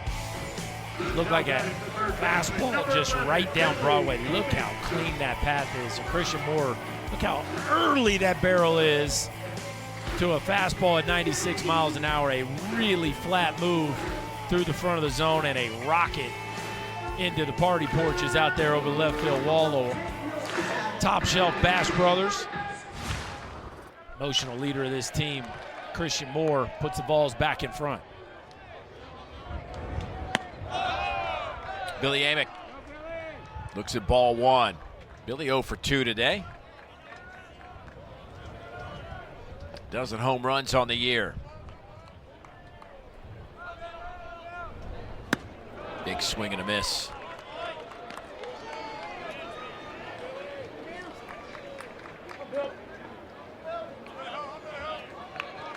A couple of weekends ago against Ole Miss, playing in some pain, had some stomach discomfort. Said it wasn't enough to keep him out, but just felt really uncomfortable and fought through it all weekend and really got some serious pain on Sunday in that final game, and then came home, was lifting on a Monday. They said the pain got really bad, talked to the trainers about it, and they rushed him to the hospital, and they never let him go. They said, we got to take your appendix out. Yeah, that's a scary deal. You know, you think I don't know if you've had it, I've had it. You think you're just got an upset stomach, and the next thing you know, it's, okay, this is bad. And his first pitch back after 2 weeks off, he hits a home run. First pitch. Oh, had a big hole in the right side. For a guy that loves to swing as hard as he can swing and hit it as hard as he can hit it, he took a lot off of his swing. Yeah, this is called, that's like your punch and run shot there. We talked about having different clubs in your bag as a hitter. That's just a little bump and run through the right side. Easy up and down. Nifty piece of hitting right there. 6'5", 250 pounds, the freshman out of Upper Marlboro, Maryland. Played his high school ball last year at IMG Academy.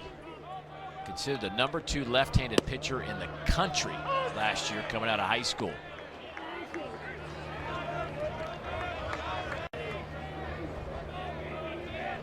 He was drafted late by St. Louis, but obviously his intention was to come to college, so money was going to have to be very, very good for him to go play pro ball. Well, and I think there's a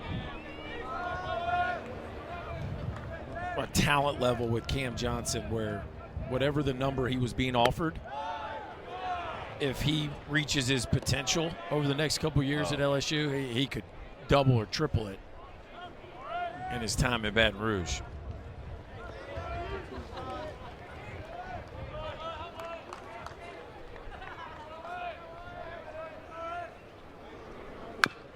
Fouled at the plate off the bat of Kavares Tears.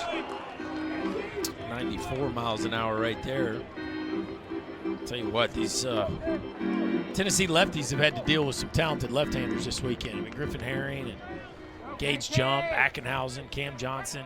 That's one thing about the Burke and Tears and Dreiling. They do a really good job left on left. Off the fist, little blooper. Braswell will be there to make the catch. That'll be out #2. They got to find somebody besides Herring. I mean, that's the bottom line. You can't keep running Griffin Herring out there in any type of situation when you got to go to the bullpen. So, I mean, they got to find not just one. They got to find 3 or 4 guys down there they can rely on. Well, I mean, especially if you're going to start Ackenhausen, right? I mean, start the year, they thought he was going to be one of the guys, but You know who we haven't seen this weekend is Thatcher Hurd. And you wonder if LSU is able to take the lead. Will it be Thatcher Hurd called on to close the ball game out? Will it be Gavin Guidry? Where do they go? There is a strike to Dylan Dreiling. Dylan 0 for 2 today. His average down to 345. Dylan hitting 5th in this lineup. Struck out and flew out to left his last time up.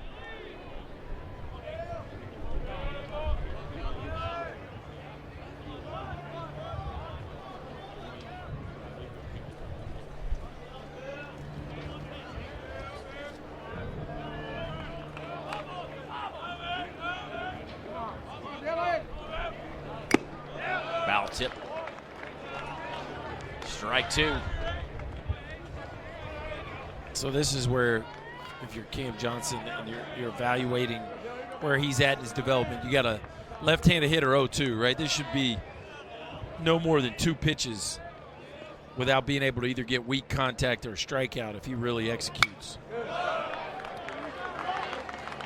Now, he's up against a really talented hitter, but when you're throwing 93, 94 miles an hour with as sharp a breaking ball as he can flash at times, you got a guy 0-2. This is a green light special for a guy with power stuff.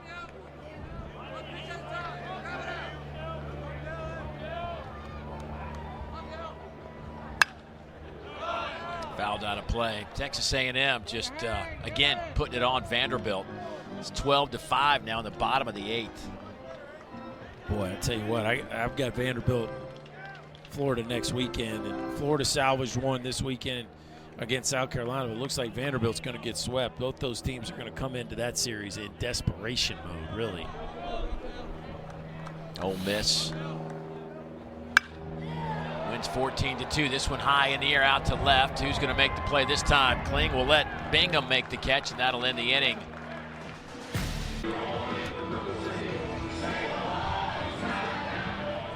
Kirby Connell. Not going to blow you away with his power. But he's just a guy that just gets out. He's done it his entire career. No, the fastball's 86 to 89, similar to Sechrist, but again, just the pitchability, and Connell's going to rely a little bit more on the breaking ball, whereas Sechrist was more fastball dominant today, but both of them throwback lefties.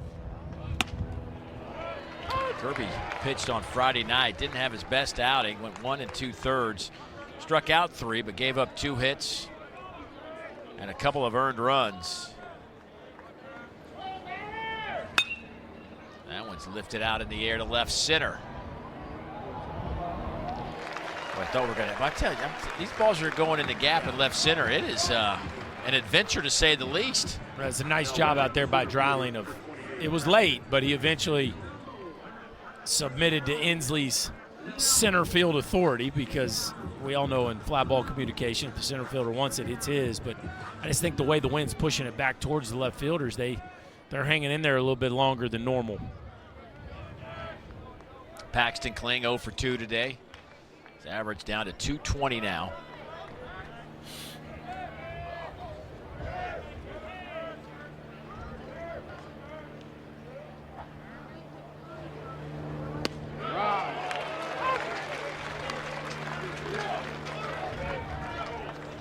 Too fast for you.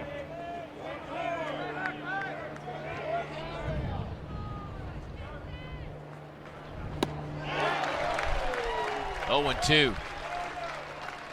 Boy, that just has to look so appealing right up until it dips away from you. Kirby just makes it look easy, man. He's just out there looking like he's playing catch, and he can really manipulate the baseball. Up there to 88. Look, he's added 2 miles an hour this year. And he'll love to tell you about it, too. Yeah, oh yeah, he's pumping it up there. 88, grabbing an extra gear. Out to center field, where Inslee will make the catch. 2 down.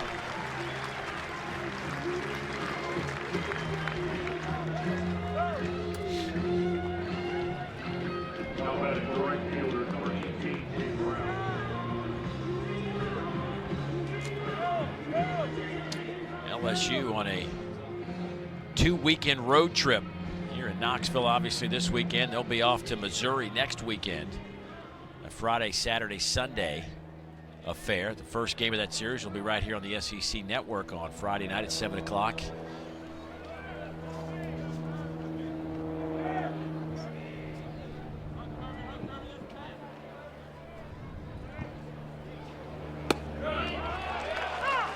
Jake Brown started off with a strike.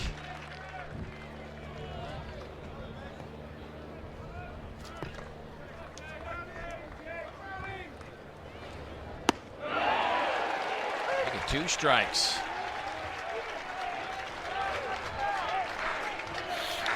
Just flips that breaking ball in there like it is a piece of cake. Did he go? No, says Jeff Head. Curveball, slider. First 3 pitches.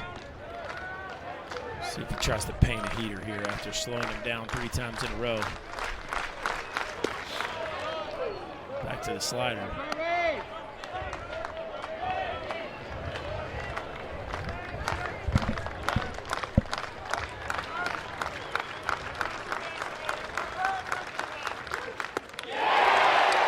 Kirby Connell comes in, does his job. Gets the Volunteers back in the accepting our award. It was a dual award. I think that's the way it's worded. He didn't say me. He didn't say he didn't. No, I think that's right. Okay. Yeah. So I've cleared the calendar. I think it was like the late July sometime. Yeah. I think that's right. I'm free, by the way, just in case. Okay. Lined. Oh, off the back of the glove of Braswell, and that'll be a base hit for Dean Curley. I think. It was sharply hit. We'll wait and see on the scoring on that one. Yeah, that ball smashed. I think if Bradwell had it to do over again, he might take a drop step, give himself a little more time to react to the bounce. He kind of got a little dead-footed there. That ball ate him up. A ball that was hit really hard off the bat of Dean Curley and a tough chance. Yeah, it is a hit. I agree with that.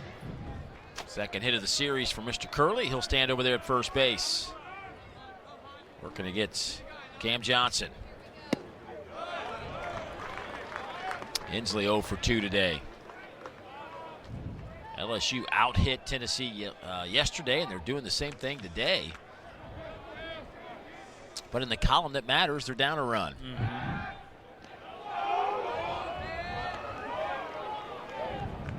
Nope.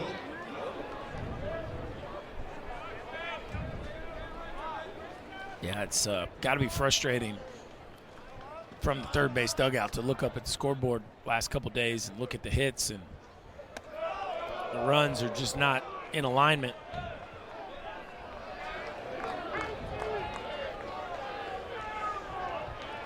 Year as a freshman for LSU.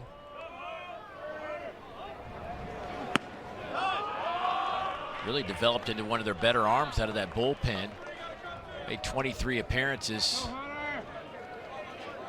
22 of those out of the bullpen, went 3-0 with a 3.7 ERA.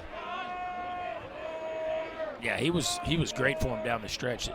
This year it's interesting, his pitch usage. It's a lot of slider cutter, not as much the big curveball that we saw from him last year. When he's thrown his curveball, it's been fantastic. He's thrown 10 curveballs. Nobody's put it in play yet.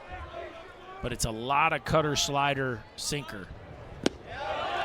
Starts things off with a walk to Hunter Inslee, and now with nobody out, there's 2 on for Tennessee. Guidry, of course, on the mound and closed out Game 3 at the College World Series. He pitched in Games 2 and 3 last year. Boy, that's just some experience as a freshman. I mean, he's coming out of high school, and how about that? 12 months later, you're standing on the mound in Omaha closing out a national championship. But he's wired for it. I mean, just being out there and calling those games, like getting to talk to him, getting to know him a little bit, he really relished those opportunities. And now Ethan Payne's going to get a crack at it here. Ethan Payne is kind of the guy they trust the most to lay down bunts in this situation. Veteran player who's been around a while. I would be shocked if he's not been brought in the game here to lay a bunt down. Ethan, the graduate out of Memphis, Tennessee.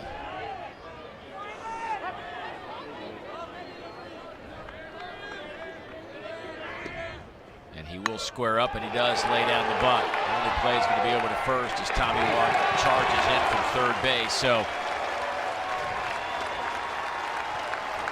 as you say, it's not the easiest thing to do, but he's able to knock down the sac bunt, and that is the first sac bunt of the year. For this Tennessee team. First one, and Ethan Payne is the guy they bring in. Earlier today, 1 for 2. 279 hitter with 4 home runs.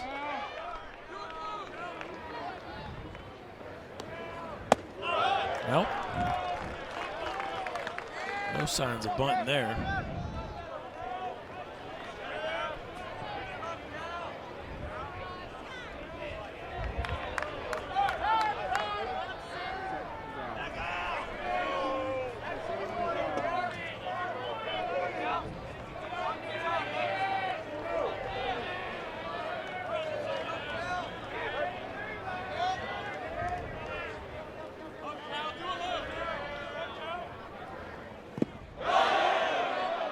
No swing, says our first base umpire, Michael Snover.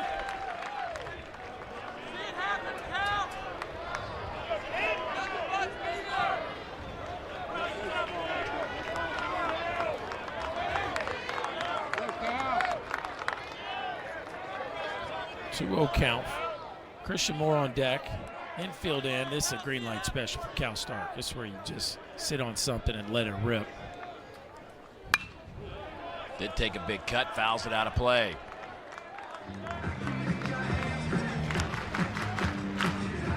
Just one out. You just feel like this is one of those moments where Tennessee could put some separation between themselves and LSU, especially with top of the lineup coming up after Cal Stark.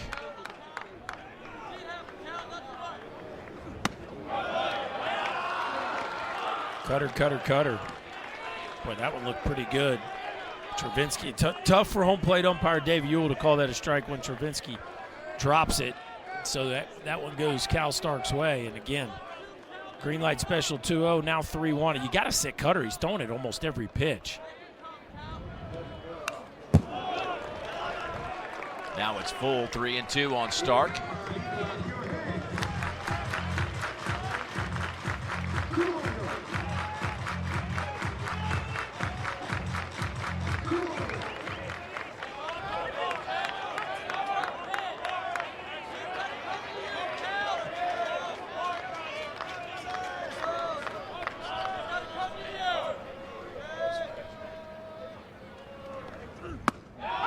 Called strike 3.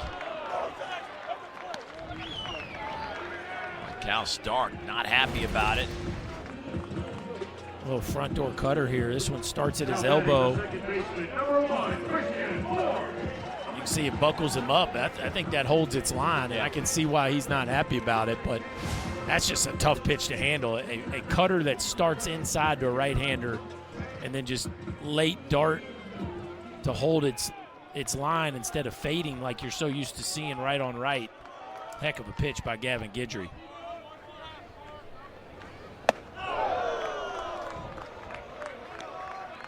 Now, this is where it gets tough, right? I mean, I know the first base open, but you do not want to face Blake Burke right now either. This is just where you just have to make pitches here if you're Gavin Guidry. Two of the best hitters in the league, back to back. The chance to blow this game wide open.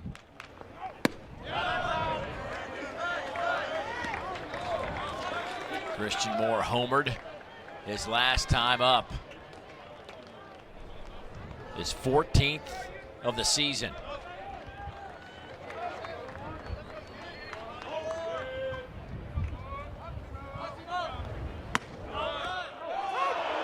Terrell square, and that was a rocket. We tried to hit one into the third deck. 2-2 now. And it's got a lot of gears. Got the TV tape on, the elbow guard, the shin guard. And just in case we forget his name, it's on the guard. Or in case somebody, grabs it. Right. I know whose it is.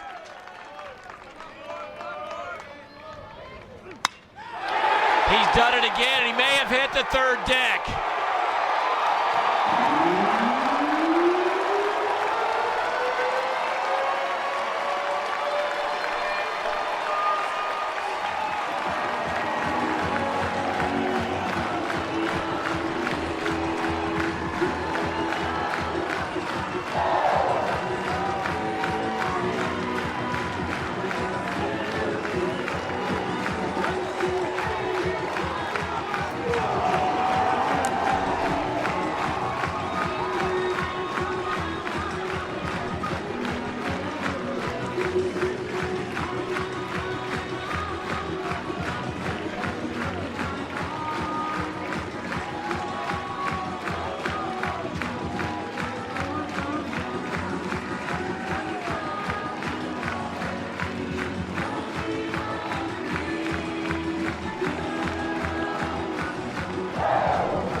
Well, Christian Moore has now hit 5 homers in his last 7 games. That's called hot. And when he gets hot, he can carry a club, and that is exactly what he's done in this ball game. Now back-to-back home runs in his last 2 at-bats, 2 homers, 4 ribbies on the day, and he is saving his best for Game 3. A hanging cutter right down Broadway. Look at Travinsky's reaction. He knew it. He can't even watch it. Watch Travinsky. Travinsky cannot bear to watch it. That is an absolute no-doubter as Tennessee grabs a stronghold in Game 3. First pitch off the bat of Blake Burke is off the wall. Blake will turn the corner and just miss getting it out of there for his 2nd home run of the day.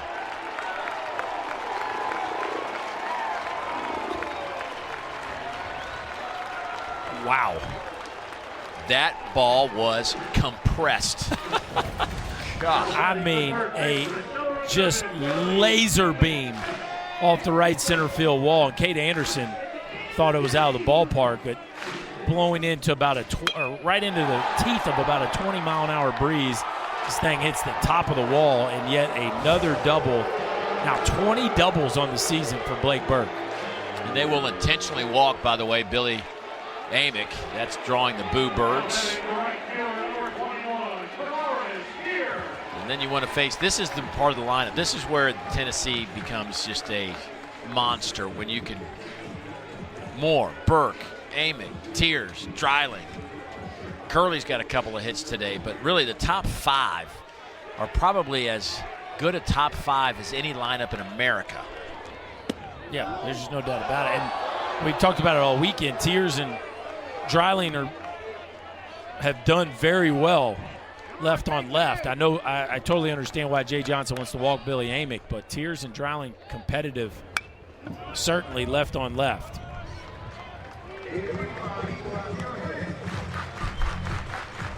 By the way, that was Burke's 20th double of the year to go along with his 12 home runs.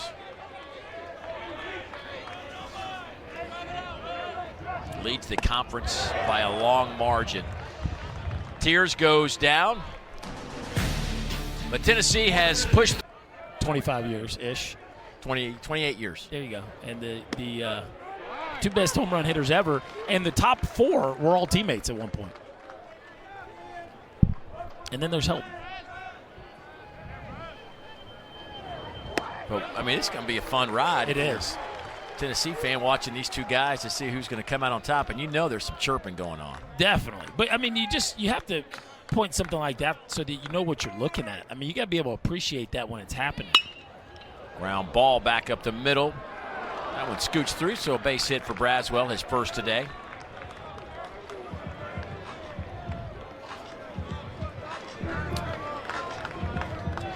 And the numbers for Tennessee in terms of the home run totals, just really remarkable. And this team this year, don't know that they're going to catch that 22 team, but it's not out of the question. No, it's not. They're right there on pace. Now you got to keep it up, and of course the weather's just getting warm, right? So you know, they certainly could do it, but Tony Vitello has just built a program that has produced, I mean, it's the most home runs in the country over that span.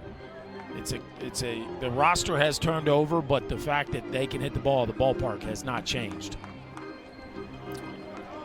Well, they have taken over the lead in home runs over Georgia nationally now, 95-94.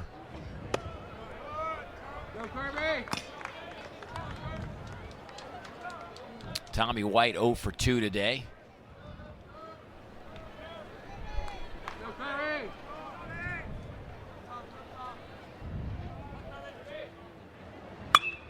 He launches one. That thing is a no-doubter. That is over the party deck. Welcome to the home run parade, Mr. White. Just a matter of time before Tommy Tanks joined in on the fun. Now, I talked about it with Travinsky. When the guy like Travinsky or White catches one good on a day like today where the wind's blowing that hard over the left field, like it's going to go either to the top or over the party deck. And Tommy White just exhibit A with that right there. A bomb to straightaway left field. 63 career home runs. And again, we talked about what Moore and Burke have done at 42 apiece. Yeah. Tommy White's got 21 more than that in the exact same amount. And he starts off Jared Jones with a 77-mile-an-hour breaking ball. The junior out of Sarasota, Florida. It's been a struggle for Combs this year, mostly because of walks, 12 walks on the season in just 15 and a third innings. But he's got some fascinating numbers. He has a 40% whiff rate on his fastball, averages 18%. So the fastball gets twice as much swing and miss as the normal college fastball, even though 92, 93 on the velo. And the breaking ball's up over 40% whiff as well. So curveball, slider, fastball, change is 4 pitches. But the fastball's got one of those high spin, induced vertical break up in the zone where guys swing under it a ton. That's 4 straight. 77 mile an hour. I mean, they have been 77 every pitch, 77 miles. All breaking balls.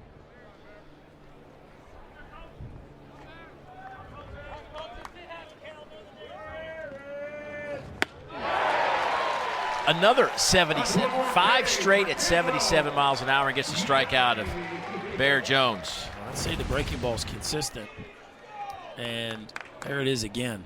Just comes right in from the bullpen.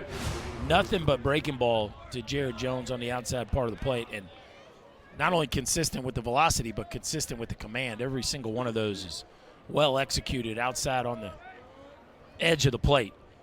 Hayden Travinsky homered his last time up.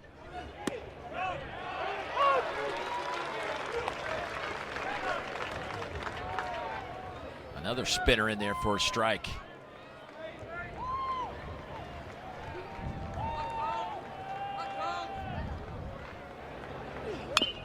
That one's fouled off. Hey, changed the thing. It's 78. Pumped it up. Well, to start the year, Combs was expected to be one of their most reliable guys, maybe even a chance to start. And so we've talked about a lot of the pieces LSU needs to step up out of the bullpen. They need Aaron Combs to be the guy they want him to be as well. Down goes Travinsky. And I tell you, the way he has looked starting off, you talk about a weapon, a right-handed weapon to be able to bring this breaking ball into the game. That thing is nasty right now. LSU has struck out 9 times today as a team. And now Ashton Larson doubled his last time up. First pitch he sees. Finally got a fastball at 93 miles an hour. First one, no surprise that it's against the left-hander.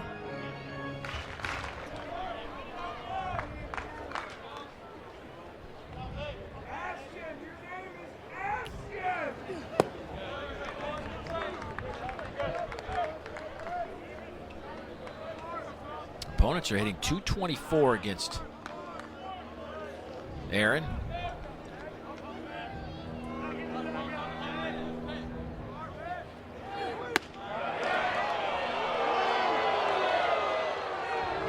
Two and one to count. Tried to flip a backdoor breaking ball in there and just didn't get enough left-hand turn on that one. Yeah, with Combs, talking about his batting average against, it's not necessarily been because he's been getting hit around.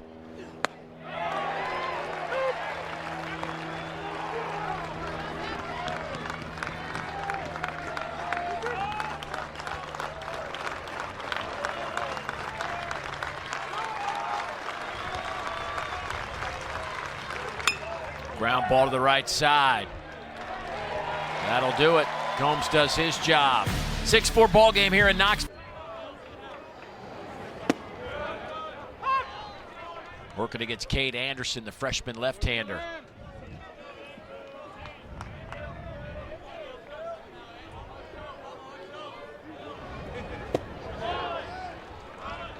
Oh, 0-2 on Dreiling.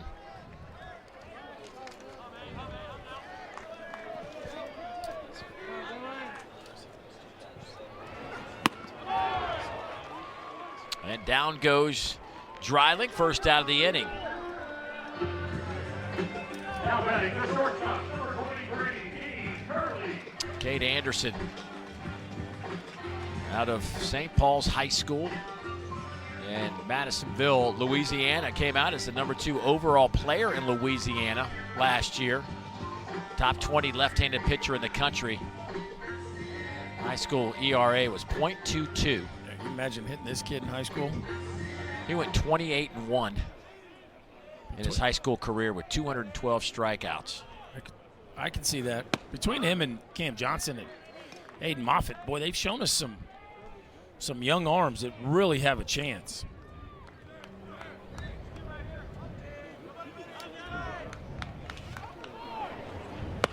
Young man always dreamed of playing at LSU. Said it was the only place he ever wanted to go play baseball. Star player growing up in the state of Louisiana. That story's been told a couple times. Think about it. He's a true freshman in this league. He's got 41 punch-outs in 25 innings. Now, obviously not all against SEC competition, but still, this is a lefty you can dream on right here. He's got a chance to be a real dude in this league.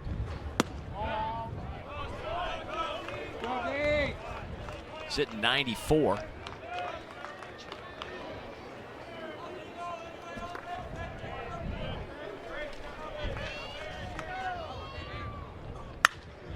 Line, but right at the second baseman, Milam. 2 down. Now batting the center fielder, number 9, Hunter Inslee. Milam out there just kind of still limping around a little bit. Still feeling the effects of that awkward stride he took as he was running to catch that pop-up. Really where this game changed, right? Christian Moore not recorded on a pop-up down the right field line, and then his first homer of the day afterwards.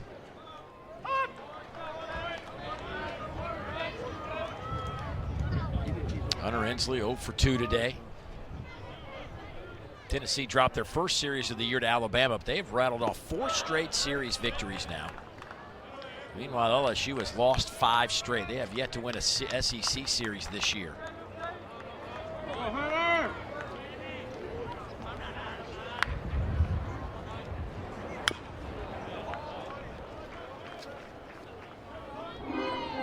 And LSU still got 1 at bat left here. Need to get out of this inning with a 0 and get somebody on and see if you can't put another one in the party deck. Of course, if you're Tennessee, you're hoping you don't have to face Tommy White again in this ball game. Back half of LSU's order due up in the 9th. Yeah, Mac Bingham, Stephen Milam, and Paxton Kling due up for LSU. 2-2 count. Fouled off. That hit our home plate umpire, David Ewell.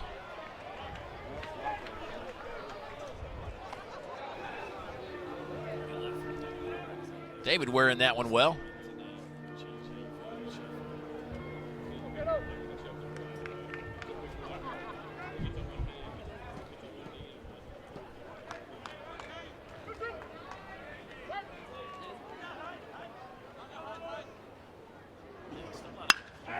Sharply hit past Braswell. Hensley with his first base hit.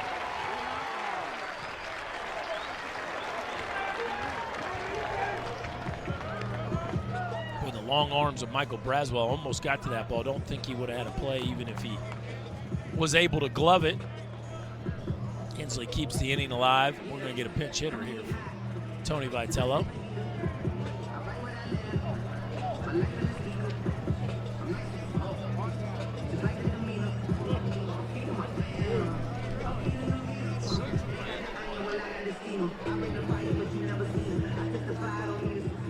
Bradkey Laurie grabbing a bat, getting loose down there. He's going to step into the batter's box. Junior out of Trinity, Florida. Number 6, Bradkey Laurie.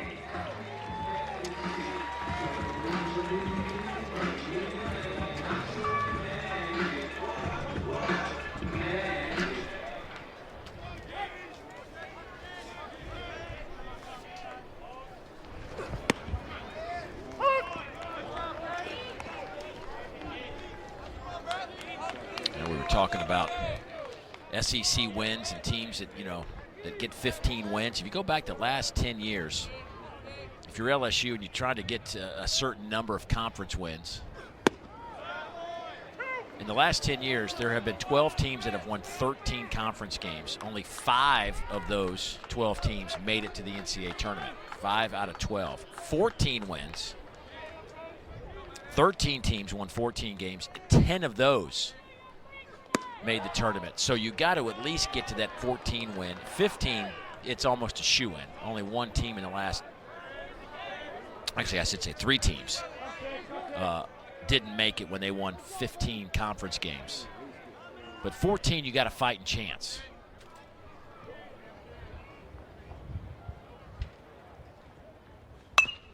Yeah, some of that depends on your RPI, right? Some of that depends on what the rest of the country does.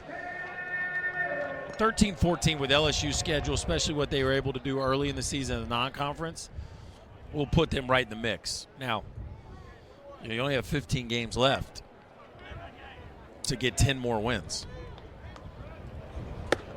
So basically in the last 10 years, you got a 77% chance to get to the tournament if you win 14 games. You've only got a 42% chance if you win 13 games in the league. So somehow LSU's got to try to get to that number of 14. They've sitting there at 3. Well, at a minimum, they lost their first 5 series. You need to win your next 5. Yeah.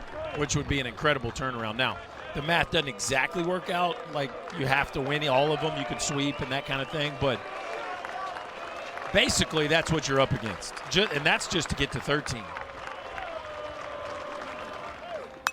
Fouled straight back. Brad Laurie hanging in here. Was down 0-2. Worked it back full.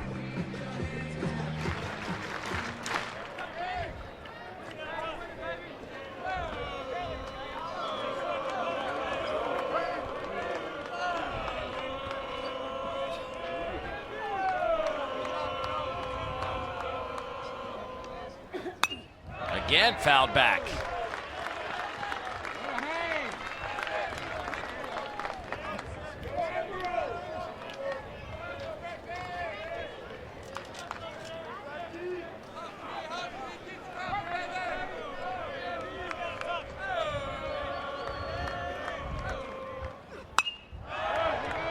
But Kate Anderson's got to be going, come on. Uncle.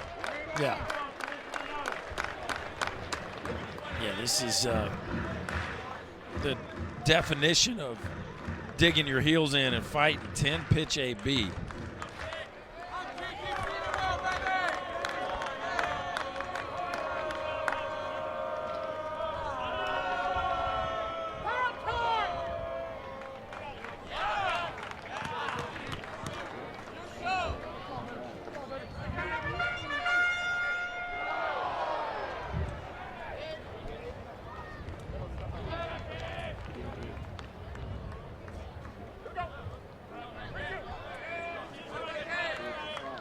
Three and 2 the count.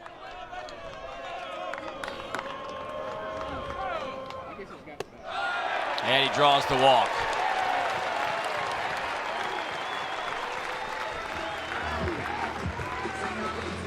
Fastball's up to 94 miles an hour, averages 93. You might even see a 95 from him. So big arm right-hander, just fastball, slider.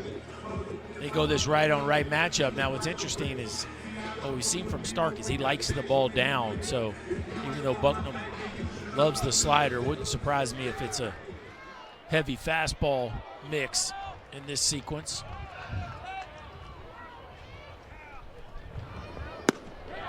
Starts him off fastball, 93 in there for a strike.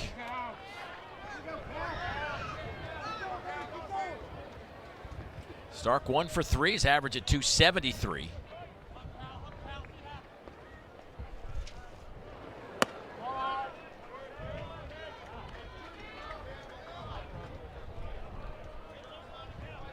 Christian Moore on deck, waiting for one more opportunity to swing it.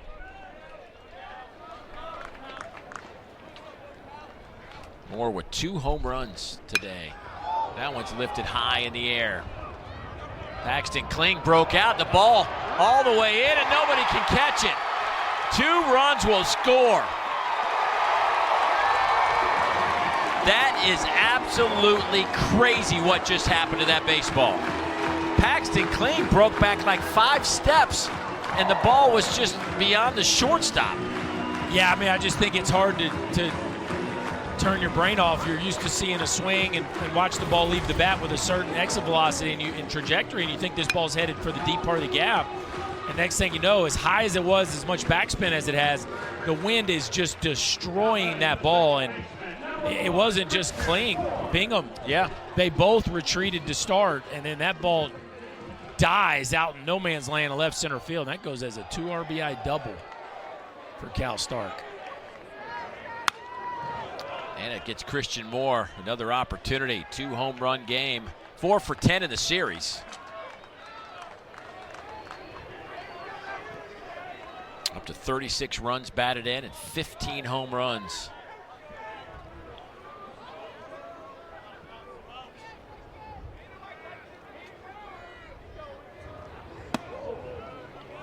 And you know you got to give a lot of credit to for this inning, obviously besides the wind, is Brad Keylori. I mean, he's down 0-2, puts together an 11-pitch at bat that ends up in a walk to keep the inning alive, to even give Stark a chance.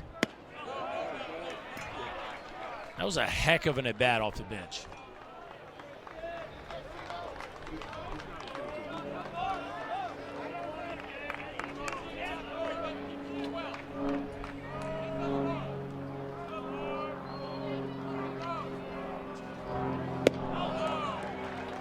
That one is down. 2-2 the count to 6'1", 216-pound junior out of Brooklyn, New York. Now in his 3rd year in this program.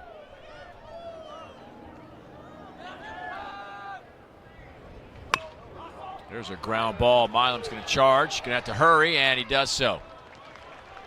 But a couple of more on the board for, it'll be Bingham, Milam, and Kling. 6, 7, and 8 coming up. Josh Pearson. Yeah, Pearson actually going to hit for Bingham.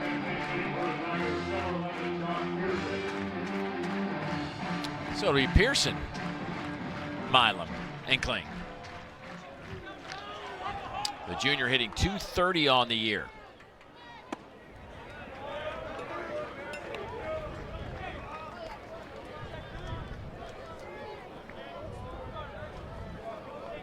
Boy, Combs has thrown a bunch of breaking balls out of the bullpen. This time he goes with a fastball at 92.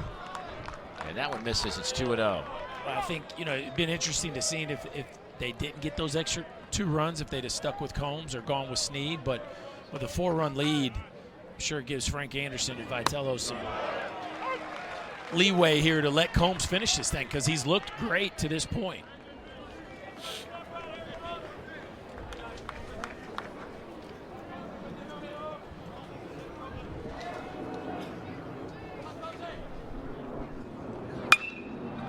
High in the air, out to center field. Inslee makes the catch. 1 down. Tennessee trying to hang tough with Kentucky in the SEC Eastern Division. Cats at 14-1. The win by Tennessee today would put them at 10-5. And Kentucky's leading the league overall because Arkansas loses back-to-back games to Alabama. They are now 12-3. The Cats, 2-game lead. the Bat Cats. Who had them at the halfway point? No. Well, I mean, maybe you'd have them, right there in the thick of the race, but at 14-1, I mean, who goes 14-1 in the SEC? I mean, that's just insane. And next week, the point being next week, Tennessee taking on Kentucky. And what's interesting is, at 10-5, Tennessee's able to get these last 2 outs. If they're able to go up there and win that series, things get interesting. Yes.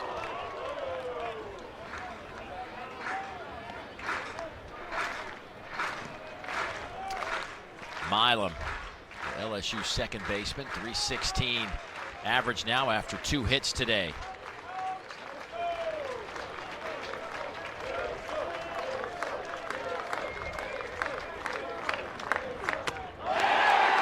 There's the strikeout. 1 out away from a series sweep against LSU. There's that high spin fastball at the top of the zone. Low slot, high spin. So hard to get to at the top of the zone from Aaron Combs.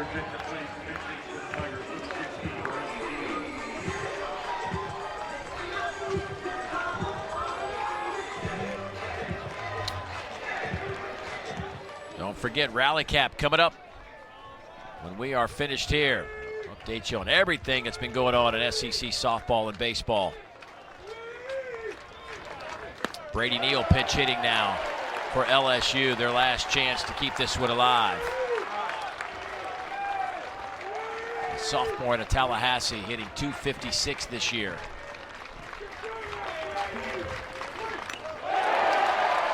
Strike number 2.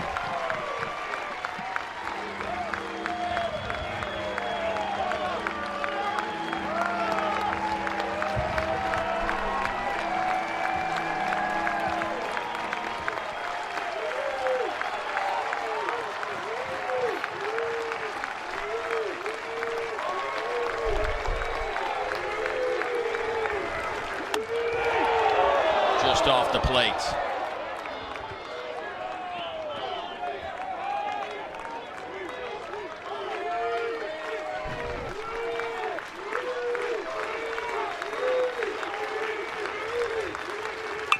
Ground ball to the right side. Burke is there. He'll step on the bag, and Tennessee wins it. They get